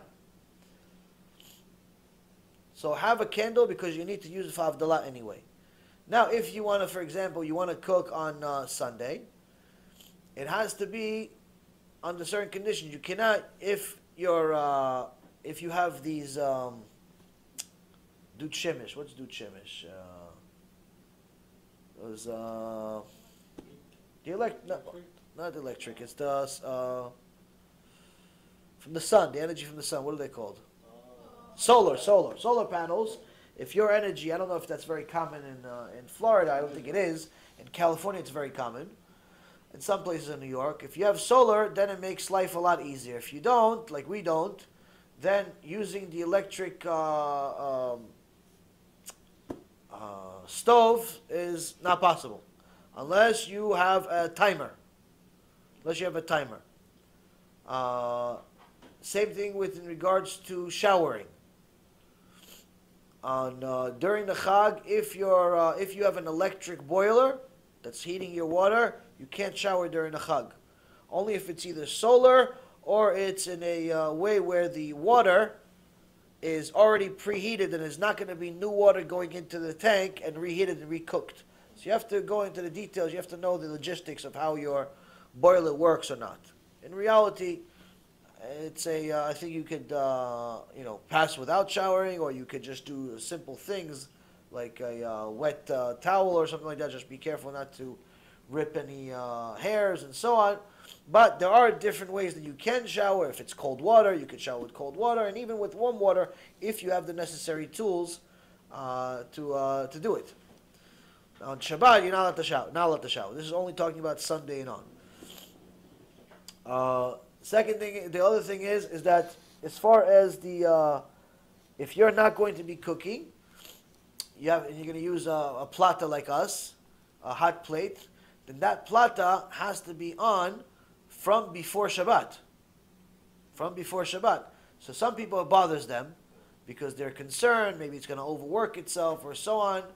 I always recommend for people to buy the plata from my dear friend at Tech Yid. It's a very good plata. It's the one that was invented after the disaster that happened a few years ago, where the apparently the plata caused fire after it was on for a few days, and the wiring in many of these platot, these hot plates, are loose. They're not made very well and very dangerous.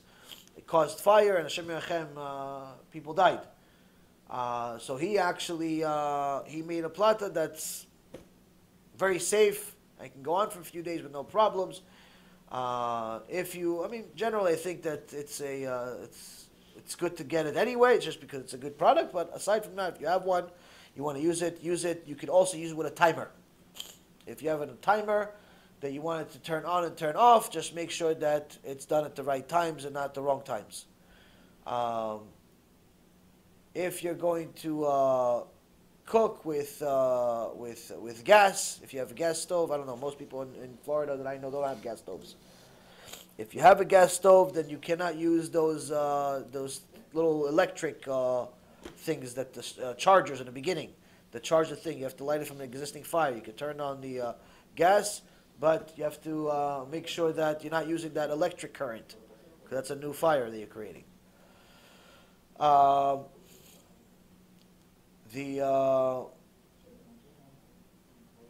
biggest thing of Shavuot is to make sure that you understand it's Yom Tov. Yom Tov, in order to symbolize that you're actually celebrating Yom Tov, the big thing is to drink wine and have meat. Now, I know it's a minhag to eat dairy on this holiday, but that's not the ikal. It's a minhag. It's a minhag, but it's halacha that you have to eat meat and like Shabbat. Yes. Now on Shabbat you have 3 seudot. You have Suda Rishonah, which on Friday night. Second one on Friday afternoon.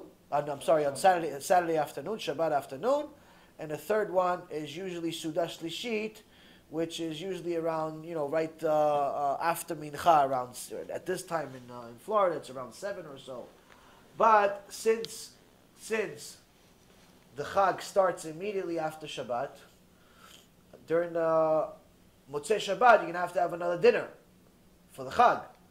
So it's better to do the Suda Shlishit during the afternoon, early afternoon. Now, according to the Ben Ish Chai, you're supposed to have Suda Shlishit after Mincha. So you could do Mincha early, like around 1 or 2 o'clock, and then eat Suda Shlishit around that time. And then after that time, you have, let's say, 6-7 hours until Motzei Shabbat, and then you have the Suda for the Chag itself. And the reason why is because you're supposed to arrive to the Chag hungry. Not, you can't skip the meal because you already ate like you've never eaten in your life before. So you have to have some appetite. Also, you have to make sure that when you're shopping before the Chag, you have to have lechem mishneh for each meal. Lechem mishneh meaning complete bread, complete loaves of bread. Doesn't have to be huge. It can even be just loaves or even a pita. But it has to be complete. It has to be 2 for every meal. Now, some people buy big chalot. If you have a big family and you're going to eat the entire challah, then good. But if you're like us and you're a small family, and you're not going to eat these 2 big chalot, you're not even going to eat one of them. So buying, 6 of them for every Shabbat, and then now you're going to have the holiday, you have Shavuot, it's another 2 meals. Another 2 meals, it's another 4. You're going to have 10 chalot, but you're not even going to finish one. Then it's bal tashchit. Then you're actually making a sin because you're going to waste it all. So it's better to get the smaller ones. Better to get whatever you're going to eat. If you're going to eat it, enjoy it, no problem. But if you're not going to eat it, then it's better to you can get, let's say, 1 big loaf for, let's say, Friday night, and the rest of the loaves, you can get smaller ones, the ones that you're going to eat the whole thing, or even pita, whatever it is. But it has to be complete. Point of lechem mishneh is that it has to be a complete loaf, not one that's already cut, already bitten into. It has to be, each time you do a meal, it has to be a complete loaf of bread. The size of it is irrelevant. The size of it is irrelevant. The Baalei Mussar were always questioned in everything. Because when you teach the truth, the enemy tries to show that you're making a mistake somewhere. Because if you make a mistake in one thing, that means that everything else you're saying is not right. So, the Rabbi Yisrael Misalan speaks about his rabbi, And he says that one time somebody asked, if he's learning and teaching all this Mussar, when does he have time to learn Gemara? When does he have time to learn Halachah? When does he have time to learn all of the details of the intricate parts of the Torah? He's only learning Mussar. Okay, he's good. He's a good person. But he doesn't know all the Halachot and all the Mishnayot and all of this. Mussar. So the Rabbi Yisrael Misalant says, on Shabbat, we say that there's a rule, there's halakha, that every meal you have to have lechem mishneh. Lechem mishneh meaning you have to have a complete loaf of bread. It doesn't say that it has to be big. It just has to be complete. So that means that if you have a choice of one small bun that's complete versus one loaf of bread from the beginning of this room all the way to the end, but the end of it is chipped off, which one do you use? Small one. He goes, we rather have the small one that's complete. And the big one, it's incomplete. So apparently I'm not the first one that was questioned. So the point is, Rabotai, you have to have lechem mishneh, you have to have complete loaves of bread for each one of your meals. So that means for Shabbat there's 3. That means for the Chag there's going to be 2. Some people make it 3 meals for the Chag because they have 1 meal for dairy and then 2 meats. Also, when you do Avdalah for Motzei Shabbat, you say Mavdil ben Kodesh le Kodesh, not Kodesh lechol. But even if you say Mavdil ben Kodesh lechol, you don't have to repeat it, because in comparison to Shabbat, all holidays are considered chol anyway. So you still get out of the chovah, but you should remember to say Kodesh le Kodesh.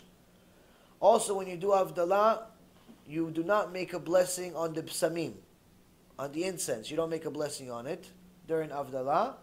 And as a matter of fact, you do it as part of your Kiddush. Avdalah and Kiddush are done at the same time. The same cup of wine you use for Kiddush is the same cup of wine you use for Avdalah. Now, there is a minhag that during Kiddush, you put 3 drops of water in the wine. There's a minhag to do that. But during Avdalah, you don't do it. That's not the minhag. But, so they asked, since the Avdalah and the Kiddush are done at the same time, and it's the same cup of wine, what do you do? So Rabbi Ephraim wrote in his book, he brought some, Baruch Hashem Siyat Dishmaya, some serious insights and proofs that since the Kiddush is the Ikar, is the more significant than the Avdalah, then you can put, if you already had a pre-existing minhag to put 3 drops of water into your wine, you would do it even though you're using the wine for both Avdalah and for Kiddush. If you had the minhag. If you don't have the minhag, you don't do it. But the point is that you're allowed to do it. It's not a problem.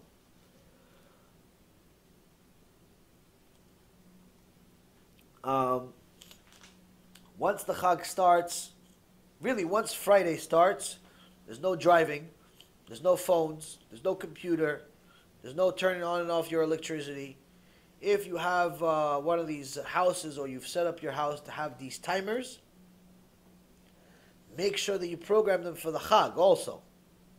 Because some people make a mistake, they program all the lights, let's say for example, to turn off at Motzei Shabbat, and assuming that they're going to turn them on the next morning on their own without the timer, because it's Sunday usually. But since Sunday is Chag, so you can't turn them on. So make sure you program those timers that you have to include the Chag also. If they can, just leave everything on, whatever you want on. And we don't have these timers, but whoever has them can use them. You just have to make sure you have to be very careful. Now also, this is mitzvah and a warning for the women that you have to be very, very careful, because there is a nerot, the candles you have to light for Shabbat. And there's also candles you have to light for Chag, for Yom Tov. Now, usually, women light the candles for Shabbat. The times that are published in newspapers and websites are usually 18 minutes before sundown. 18 minutes before Shabbat starts is when usually you light the candles. So, if you light the candles 10 minutes before, it's still fine. If it's 5 minutes before, it's still fine, because it's not Shabbat yet. With Chag, it's the same thing. Now, here, the issue is that you have to make sure that you light the candles for Yom Tov after Shabbat is over, not based on sundown. Because if you light them before sundown, then you're violating Shabbat. It's still Shabbat. You're not making a mitzvah. You're violating Shabbat. It's Isur Deoraita. It's death penalty. So you can only light the candles for Yom Tov after Shabbat is completed completely, which is after sundown. And your clock, I'm sure you have websites, applications, everywhere. It tells you exactly when to light the candle, or the earliest time you're allowed to light the candle. That's when you light the candle. Do not light it early, because that's Chilul Shabbat. I can't emphasize this enough. It's Chilul Shabbat, it's death penalty. It's not a mitzvah.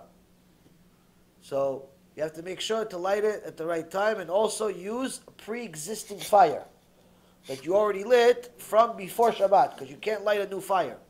So get one of these 48-hour or 72-hour candles that you're going to use the pre-existing fire from there to light your candles. You can't use matches or a lighter to light the candles, because it's Shabbat or it's Chag. So you can do esh le'esh, fire to fire, but not a new fire. So that's that when it comes to that. As far as, like I said, with cooking, you have to make sure that you have the ability to cook. If it's a gas, then you can't use those things. If, let's say, for example, you want to make a barbecue on Sunday or Monday, you're allowed. It's just that you cannot use those starters. So you turn on the gas knob, as long as it's not electricity. You turn on the gas knob, and you take that candle that you have. You take maybe a little stick or something to take fire from that, and you can light the gas that way, and not from not from the machine itself. If you want to make a barbecue, people like to make barbecues during the Chag. That's one thing. Now, the biggest thing to know is that don't eat too much on Saturday night. Don't eat too much on Saturday night. You should eat a piece of meat, enjoy, no problem, but don't eat like you haven't eaten before. Why? Because if you do, you're going to fall asleep. And then you're going to fail miserably from completing the tikkun of what we're supposed to do during this holiday, which is to study Torah all night. If you ate half a lamb, you're not going to be able to stay up all night. Maybe you'll stay up all night in your dreams. So eat, just to get the mitzvah and to be with the family a little bit. But your local shul should have a studying session. There are many traditions many shuls that do the tradition, which is to learn. There's a tikkun Shavuot, where they go through briefly the entire Tanakh. To each parasha briefly, they say one thing quickly. This is mainly for men. I mean, women, some places they allow them, some places they don't, but it's the main mitzvah is for the men. Women, if they're going to bring their children to the shul, don't come. This is not kids' night out. Don't bring your babies to eat the cookies and the bulekas at the shul. Stay home, have them go to sleep. That's the mitzvah. The Gemara asks, what do women go to Gan Eden for? They don't learn Torah. They learn just enough to get by. They learn about Shabbat, they learn about midot, they learn about Tarat Mishpacha, but they don't learn, every halacha and all the things that the men learn. What do they go to Gan Eden for then? Women go to Gan Eden because they send their husbands to go learn Torah. So no one is asking you to become Bruria. No one is asking you to become Chana. Nobody's asking you to become a Talmidah Chachama. If you're a woman, your biggest mitzvah is to send your grown children and husband to the yeshiva, to the kollel, to the bekneset, to learn Torah all night. That's your mitzvah. It's not a mitzvah for you to go to the shul to learn all night and your husband stay home. Sometimes you have these types of odd marriages where the woman loves Torah, the husband loves television. So she goes to learn Torah, she goes to the Shiur Torah, and the husband watches the kids. This is the most absurd thing in the world. In general, not just during Shavuot. You should know There is never a time where the Torah of the woman takes precedent over the man. Never. Never. What the woman needs to learn, she can learn at home. She don't need to go to a shiur. So that means that if there's, let's say, for example, every Tuesday night we have a shiur, and it just so happens that the local shul has a shiur for women and for men. But you have kids. Somebody has to watch the kids. Unless you're going to get a babysitter to watch the kids, the woman can't, go to the shiur and the husband watch the kids. Anyone that does this is making a mistake. If the husband can go to a shiur Torah, if there's a shiur Torah for him to go to, or if he's going to learn Torah, and then he has to go learn. She can learn another time. These women that go to the shiur Torah thinking it's a mitzvah to do it, and their husbands are sitting at home watching kids or watching baseball, football, all this stuff. It's not a mitzvah. This is not your purpose in life. Everyone needs to know what their role is. We're not saying that don't learn, but there's a time and place, and the fact is that the man is obligated to learn. Women are not obligated to learn. They're obligated to learn less. So it's critical for people to know this, because I see this all the time. People come to the shurim, it's happy, great, wow, chazaku baruch, da-da-da, and then one day I meet the husband. The husband is a babysitter. He's a professional babysitter. I said, I thought he died. I never knew he existed, because I see his wife coming to my shiur for 2 years.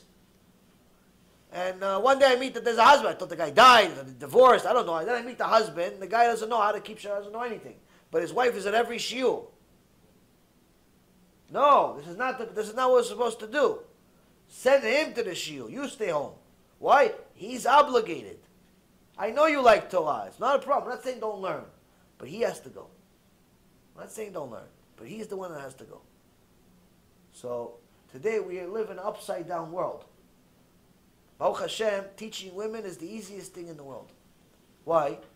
Because since they're not commanded to learn Torah to the same level of a man, women love going to shiur Torah.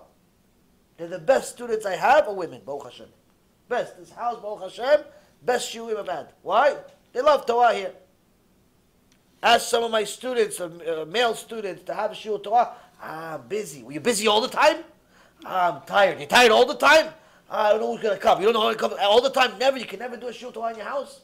Women, Baruch Hashem, they love to come. They love to organize. This is why the Torah says Mashiach will come because of the women, not because of the men. Men are lazy. They have Yetzirah and they can't beat it. So, Baruch Hashem, but at the same token, if you have a husband, you have to send him to shiur Torah. You have to send him to shiur Torah. You can't be the rabbi of the house if you're a woman. Your husband has to be. So you have to send him to shiur Torah, even if he's lazy, if he's this. Use your womanly powers to convince him to go learn Torah. No Torah, no food. You earn, I'll feed you. Mevin Yavin. Make sure you understand. Your husband needs to go learn Torah. That's what you're going to go to Gan Eden for. Same thing with your kids. Same thing with your kids. You can. If they're grown kids, they can sit quietly, they can learn. You have to go send them to go learn Torah. Don't have them sitting at home at 15 years old watching basketball, watching football, playing video games, all this shtuyot that are destroying people's brains. Go send them to learn Torah. There's Matan Torah. Donald Trump's not going to save them. The baseball player's not going to save them. IDF is not going to save them. Stock market's not going to save them. Money is not going to save them. All that's going to save them is Torah. You have to send these kids to learn Torah. They have to know these halachot. They have to know what to do. I only covered 5% of it. Point is, Rabotai, the whole holiday, the whole purpose of it is to understand that we have to go to Hashem and tell Him, not only do we want the Torah, we're excited about it. And we're asking you for more. Don't be one of these people that's constantly looking for leniencies of how to get by. What's the gray area? Do I have to do this one? Is this like a fast that you have to do, or is this one of those that's like not really? Every time there's a fast, people ask me, you have to do this fast, or it's like one of those that you don't really have to do? Is this like a holiday that you have to keep, or is this one of those holidays that you don't have to? What do you live your whole life? Maybe you don't have to. Somebody came to Rav Kanievsky one time. He told him, for the Rav, I bought these tefillin. I spent $2,500 on them. Big tefillin, amazing, I'm using them. And then somebody looked at them and he said, wait, hold on, let me check your tefillin. He looked at tefillin, he goes, no, these are pasul. These are not good tefillin. Yeah, I spent $2,500 on them. Well, 25, what do you want me to do? Pasul, they're not good tefillin. They're not good tefillin, you can't use them. So I came to you for the I want you to check my tefillin. Rav Kanievsky takes tefillin, looks at them, says, B'diavad. B'diavad, you can use them. B'diavad meaning after the fact. Meaning, if you had a choice to choose this tefillin or something else, you use something else. But if you already have these, then you can use them. But it's not lechatchila, it's not the ideal. It's that if you, after the fact, you already did it, it's okay to use it. After the fact. It's like gray area. It's after the fact. You already did it. It's fine. You can use it. But ideally, you shouldn't use them. You should use something else. So the guy said, Baruch Hashem. I can use them, Baruch Hashem. He takes the tefillin, take it for the Rav, take you. He starts walking away, and the Rav screams, smashes the table, goes, are you going to live your whole life like this with diavad? After the fact, getting by with the gray area, your whole life is going to be, maybe you get by. 50-50, maybe you're right, maybe you're wrong. Your whole life is b'diavad. Your whole life is a maybe, I just got by. That's how you're going to get through life. If I told you about money, you wouldn't say maybe. You go with the short thing. Told you about your wife, your kids. Pick a doctor. Pick the one that just maybe is good. Pick the one that's the best in the business. Maybe one is a little cheaper. Maybe. Maybe you're going to live. Maybe. Maybe you're going to do that's the kind of mitzvah you do. You come into Shamayim with tefillin that's maybe kosher, maybe not. That's what you're going to do. Yeah, but I spent $2,500 on them. Who cares about the $2,500? Paper. Not even. Who cares about the money? So, Abotai, don't get through your whole life with diavad. With diavad, there's past the gray area. People who look for gray area eventually become reshaim gemurim. Eventually become complete reshaim. Why? Maybe. One day you're going to say, this maybe thing is, maybe I'm just going to stop altogether. So, you have to go and show up to Shavuot telling Hashem, I want the best. Now, this does not mean that you have to be a machmir. Chas v'shalom. To be a machmir in the wrong place can turn you into a chamor, turn you into a donkey. Anyone can tell you everything is not allowed. That does not make him a genius. In fact, it makes them a chamor. Anyone can tell you everything is allowed. That also doesn't make him anything. It makes them also a chamor and a rasha.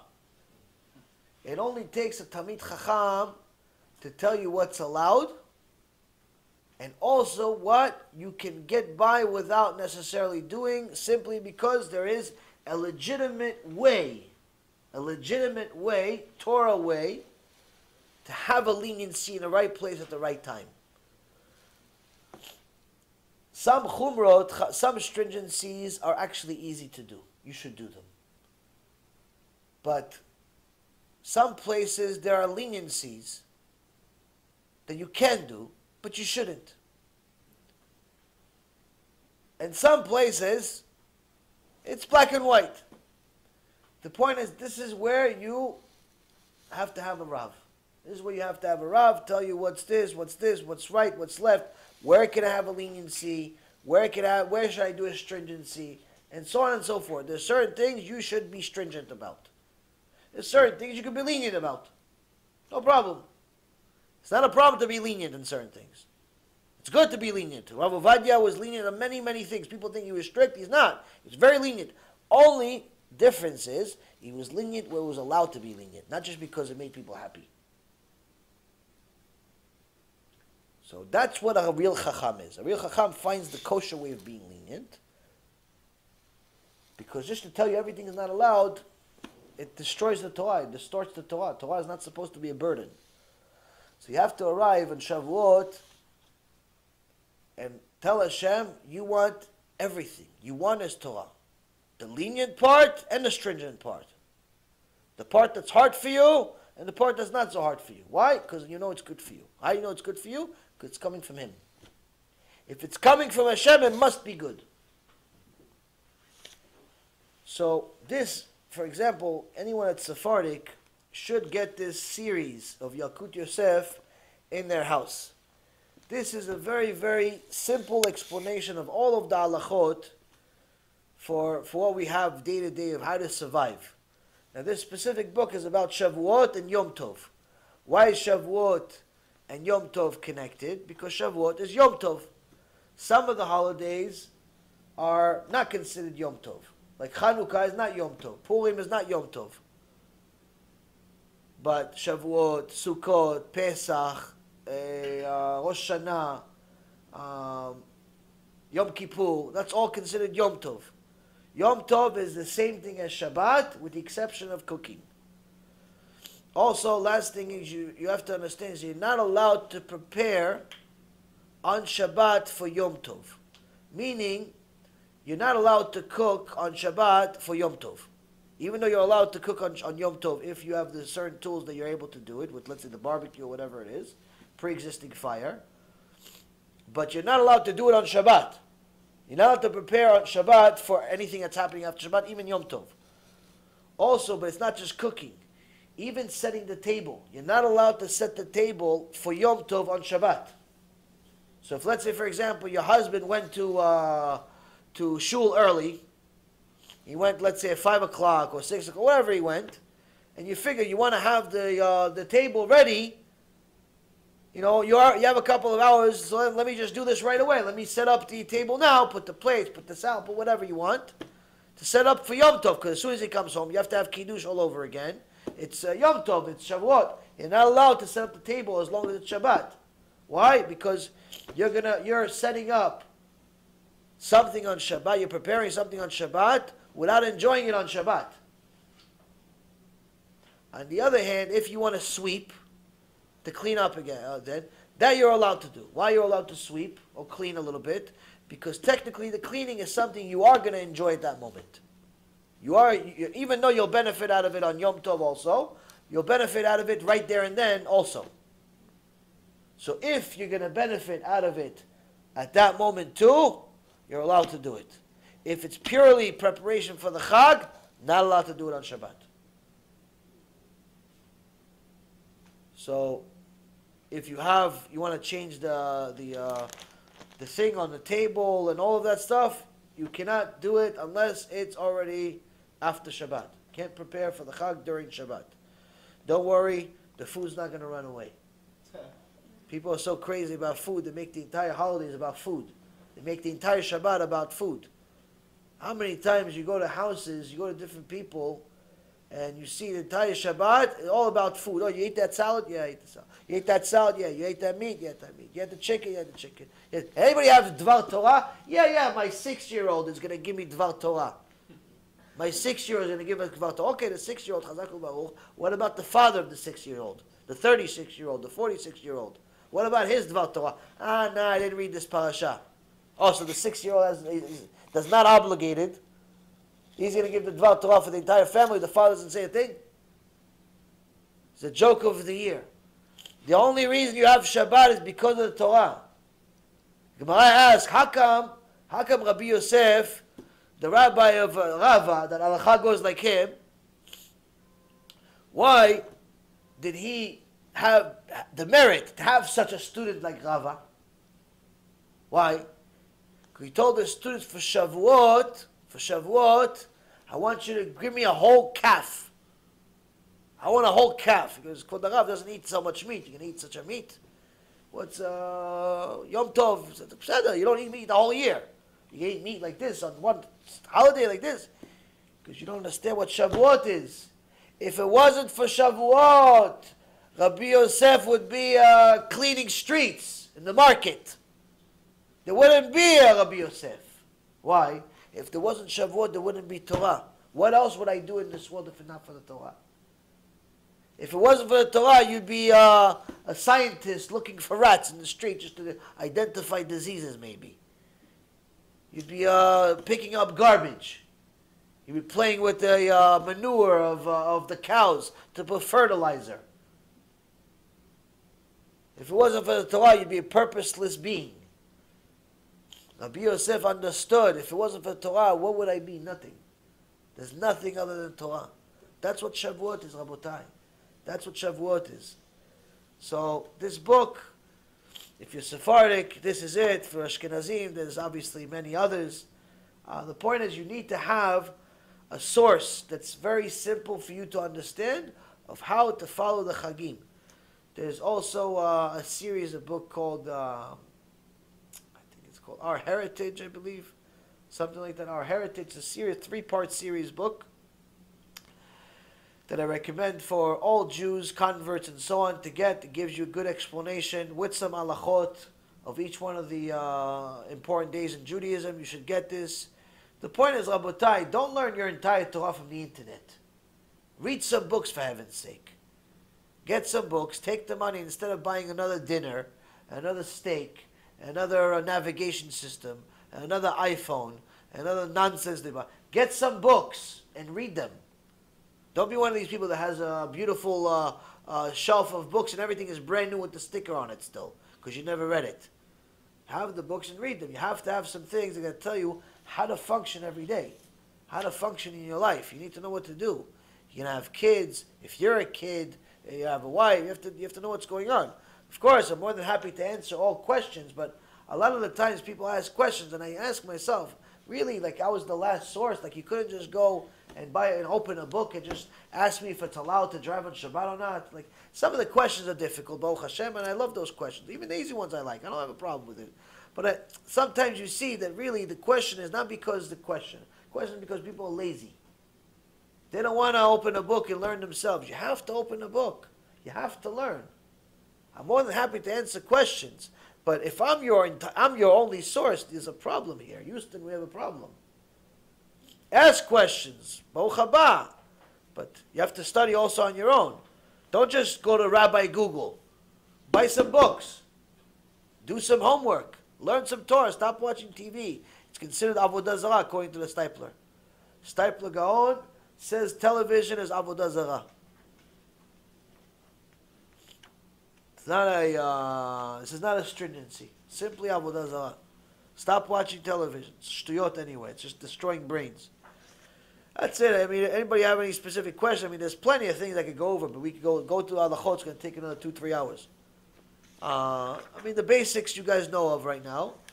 Like I said, Shabbat is the main change here. Shabbat coming before the holiday. Make sure when you light the candles, it's not during Shabbat. It's after Shabbat is completed. Make sure you have at least 2 meals during the Chag, that Motzei Shabbat, which also you could be a mekaven in your mind that it's also Melavel Malka. It's the 4th meal of Shabbat, which is a big mitzvah that David HaMelech did every Motzei Shabbat to celebrate that he was still alive, because Hashem told him he'll die on Shabbat. And so every Motzei Shabbat, if he didn't die, he had a Melavel Malka, he had a big meal, even bigger than Sudash Lishit, to celebrate that he's still alive for another whole week. So have there's 3 meals on Shabbat, Friday evening, Saturday afternoon, and then the third one is going to also be, this particular time is also going to be Saturday early afternoon, because you have to arrive hungry to the Chag. After that, go to your shul and start learning. Now, if your shul happens to be a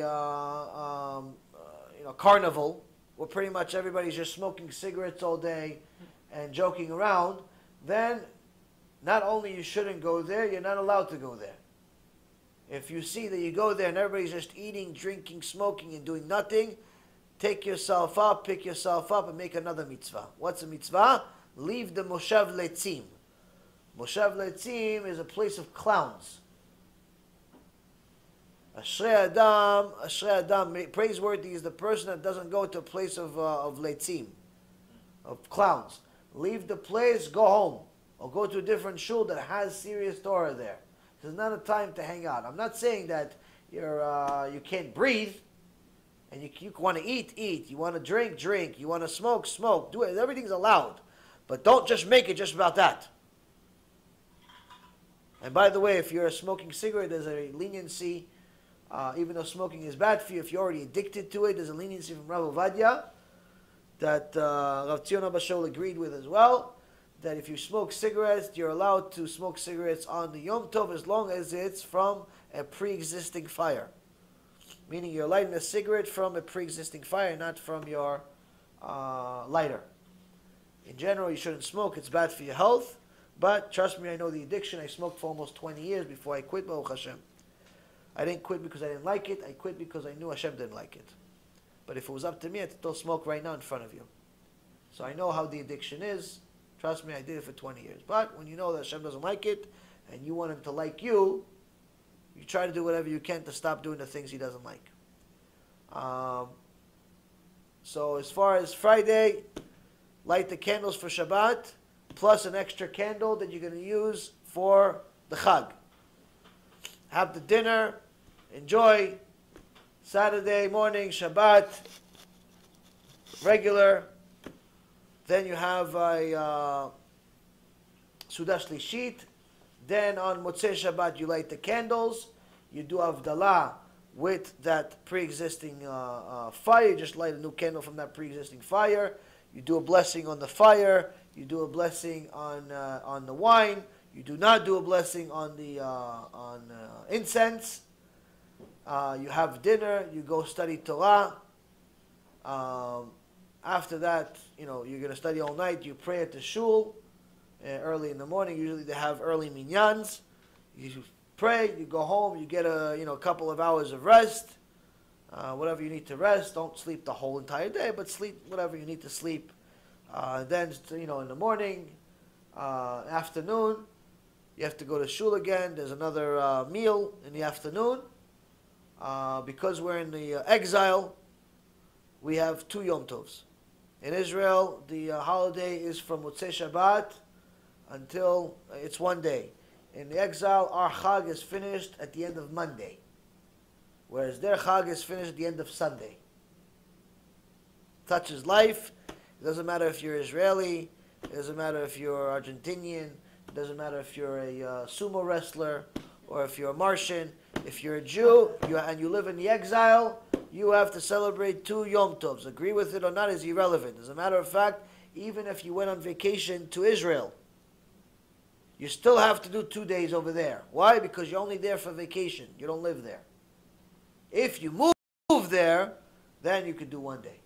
But since you didn't move there, then you do 2 days. Like I said, every time you have a meal, make sure it's lechem mishneh, full bread.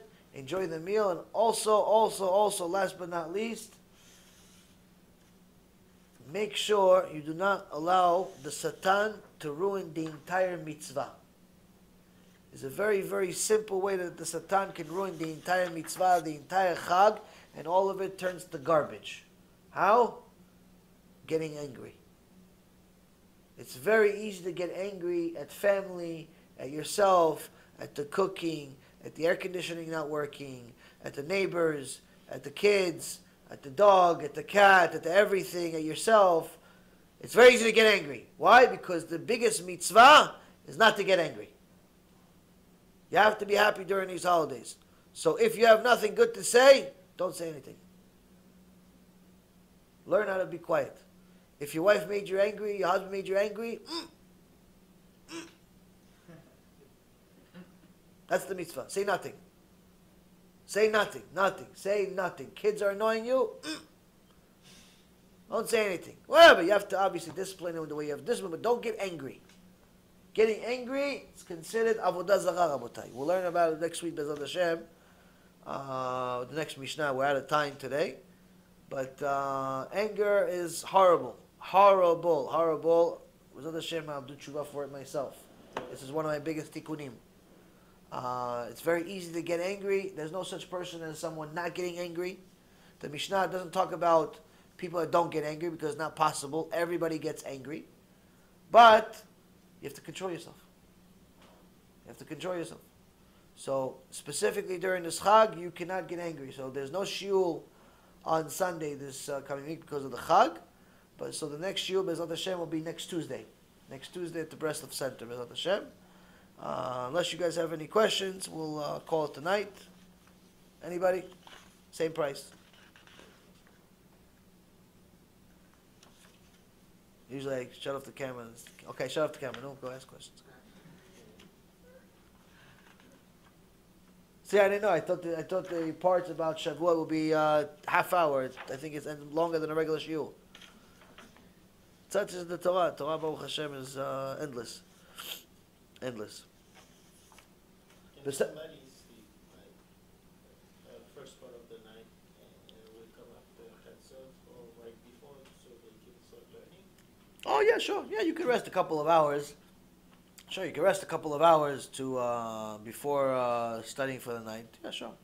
I mean, the Chachamim do that all year round. Chachamim do that all year round. They go to sleep early, somewhere maybe around like 9 o'clock. They sleep. They wake up around midnight, and they study. They start their day at midnight. That's how some of the big Chachamim became Chachamim. You'll see in the 6th chapter of Pirkei Avot, talks about there's 48 different things that you need, sacrifice that a person needs to make in order to become a Talmid Chacham, in order to earn Torah. One of them is less sleep, which I know you're very good at, Baruch Hashem. But you are, Chazak Baruch, he's very good at it. Sheicha. So Hashem, you continue having the koach to continue doing it. But it's important to know that sleep, if you want to sleep a lot, you also are saying that you're not going to become Talmid Chacham. Now, if it's not important for you to become Talmid Chacham, or at least strive for it, then we have to start the series all over for you. We have to go back to series number 1.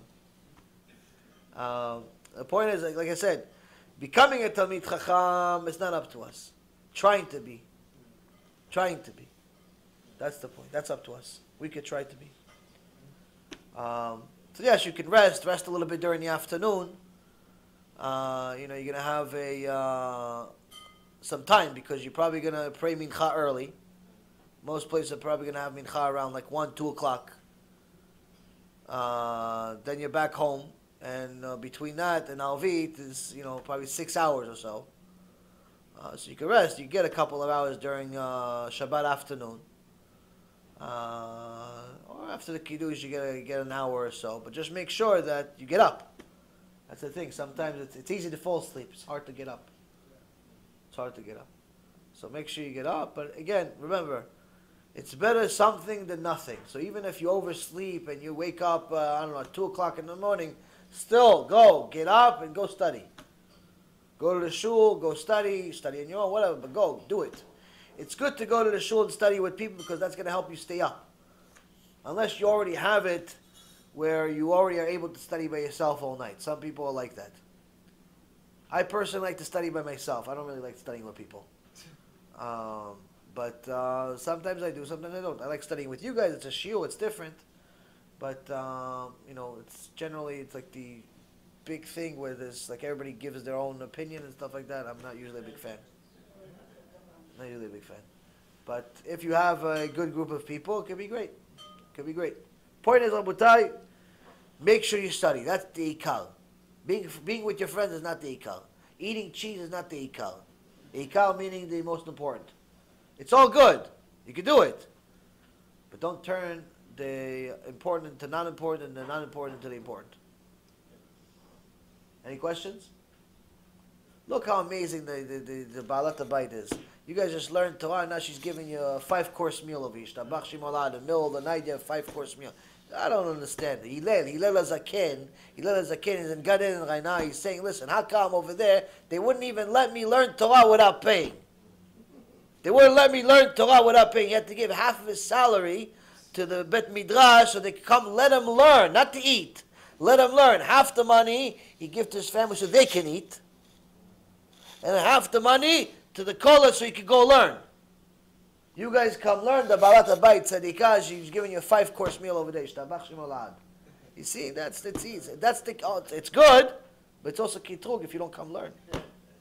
Baruch Adonai Leolam. Amen ve'amen. All of you on Facebook that can't come, You're missing out good meals and even Torah, Baruch Hashem. So come. I don't care if you're in New York or anywhere. You should come just for the meal. Just for the meal, you should come. Baruch Hashem. Toda Rabba. Chag Sameach to everyone.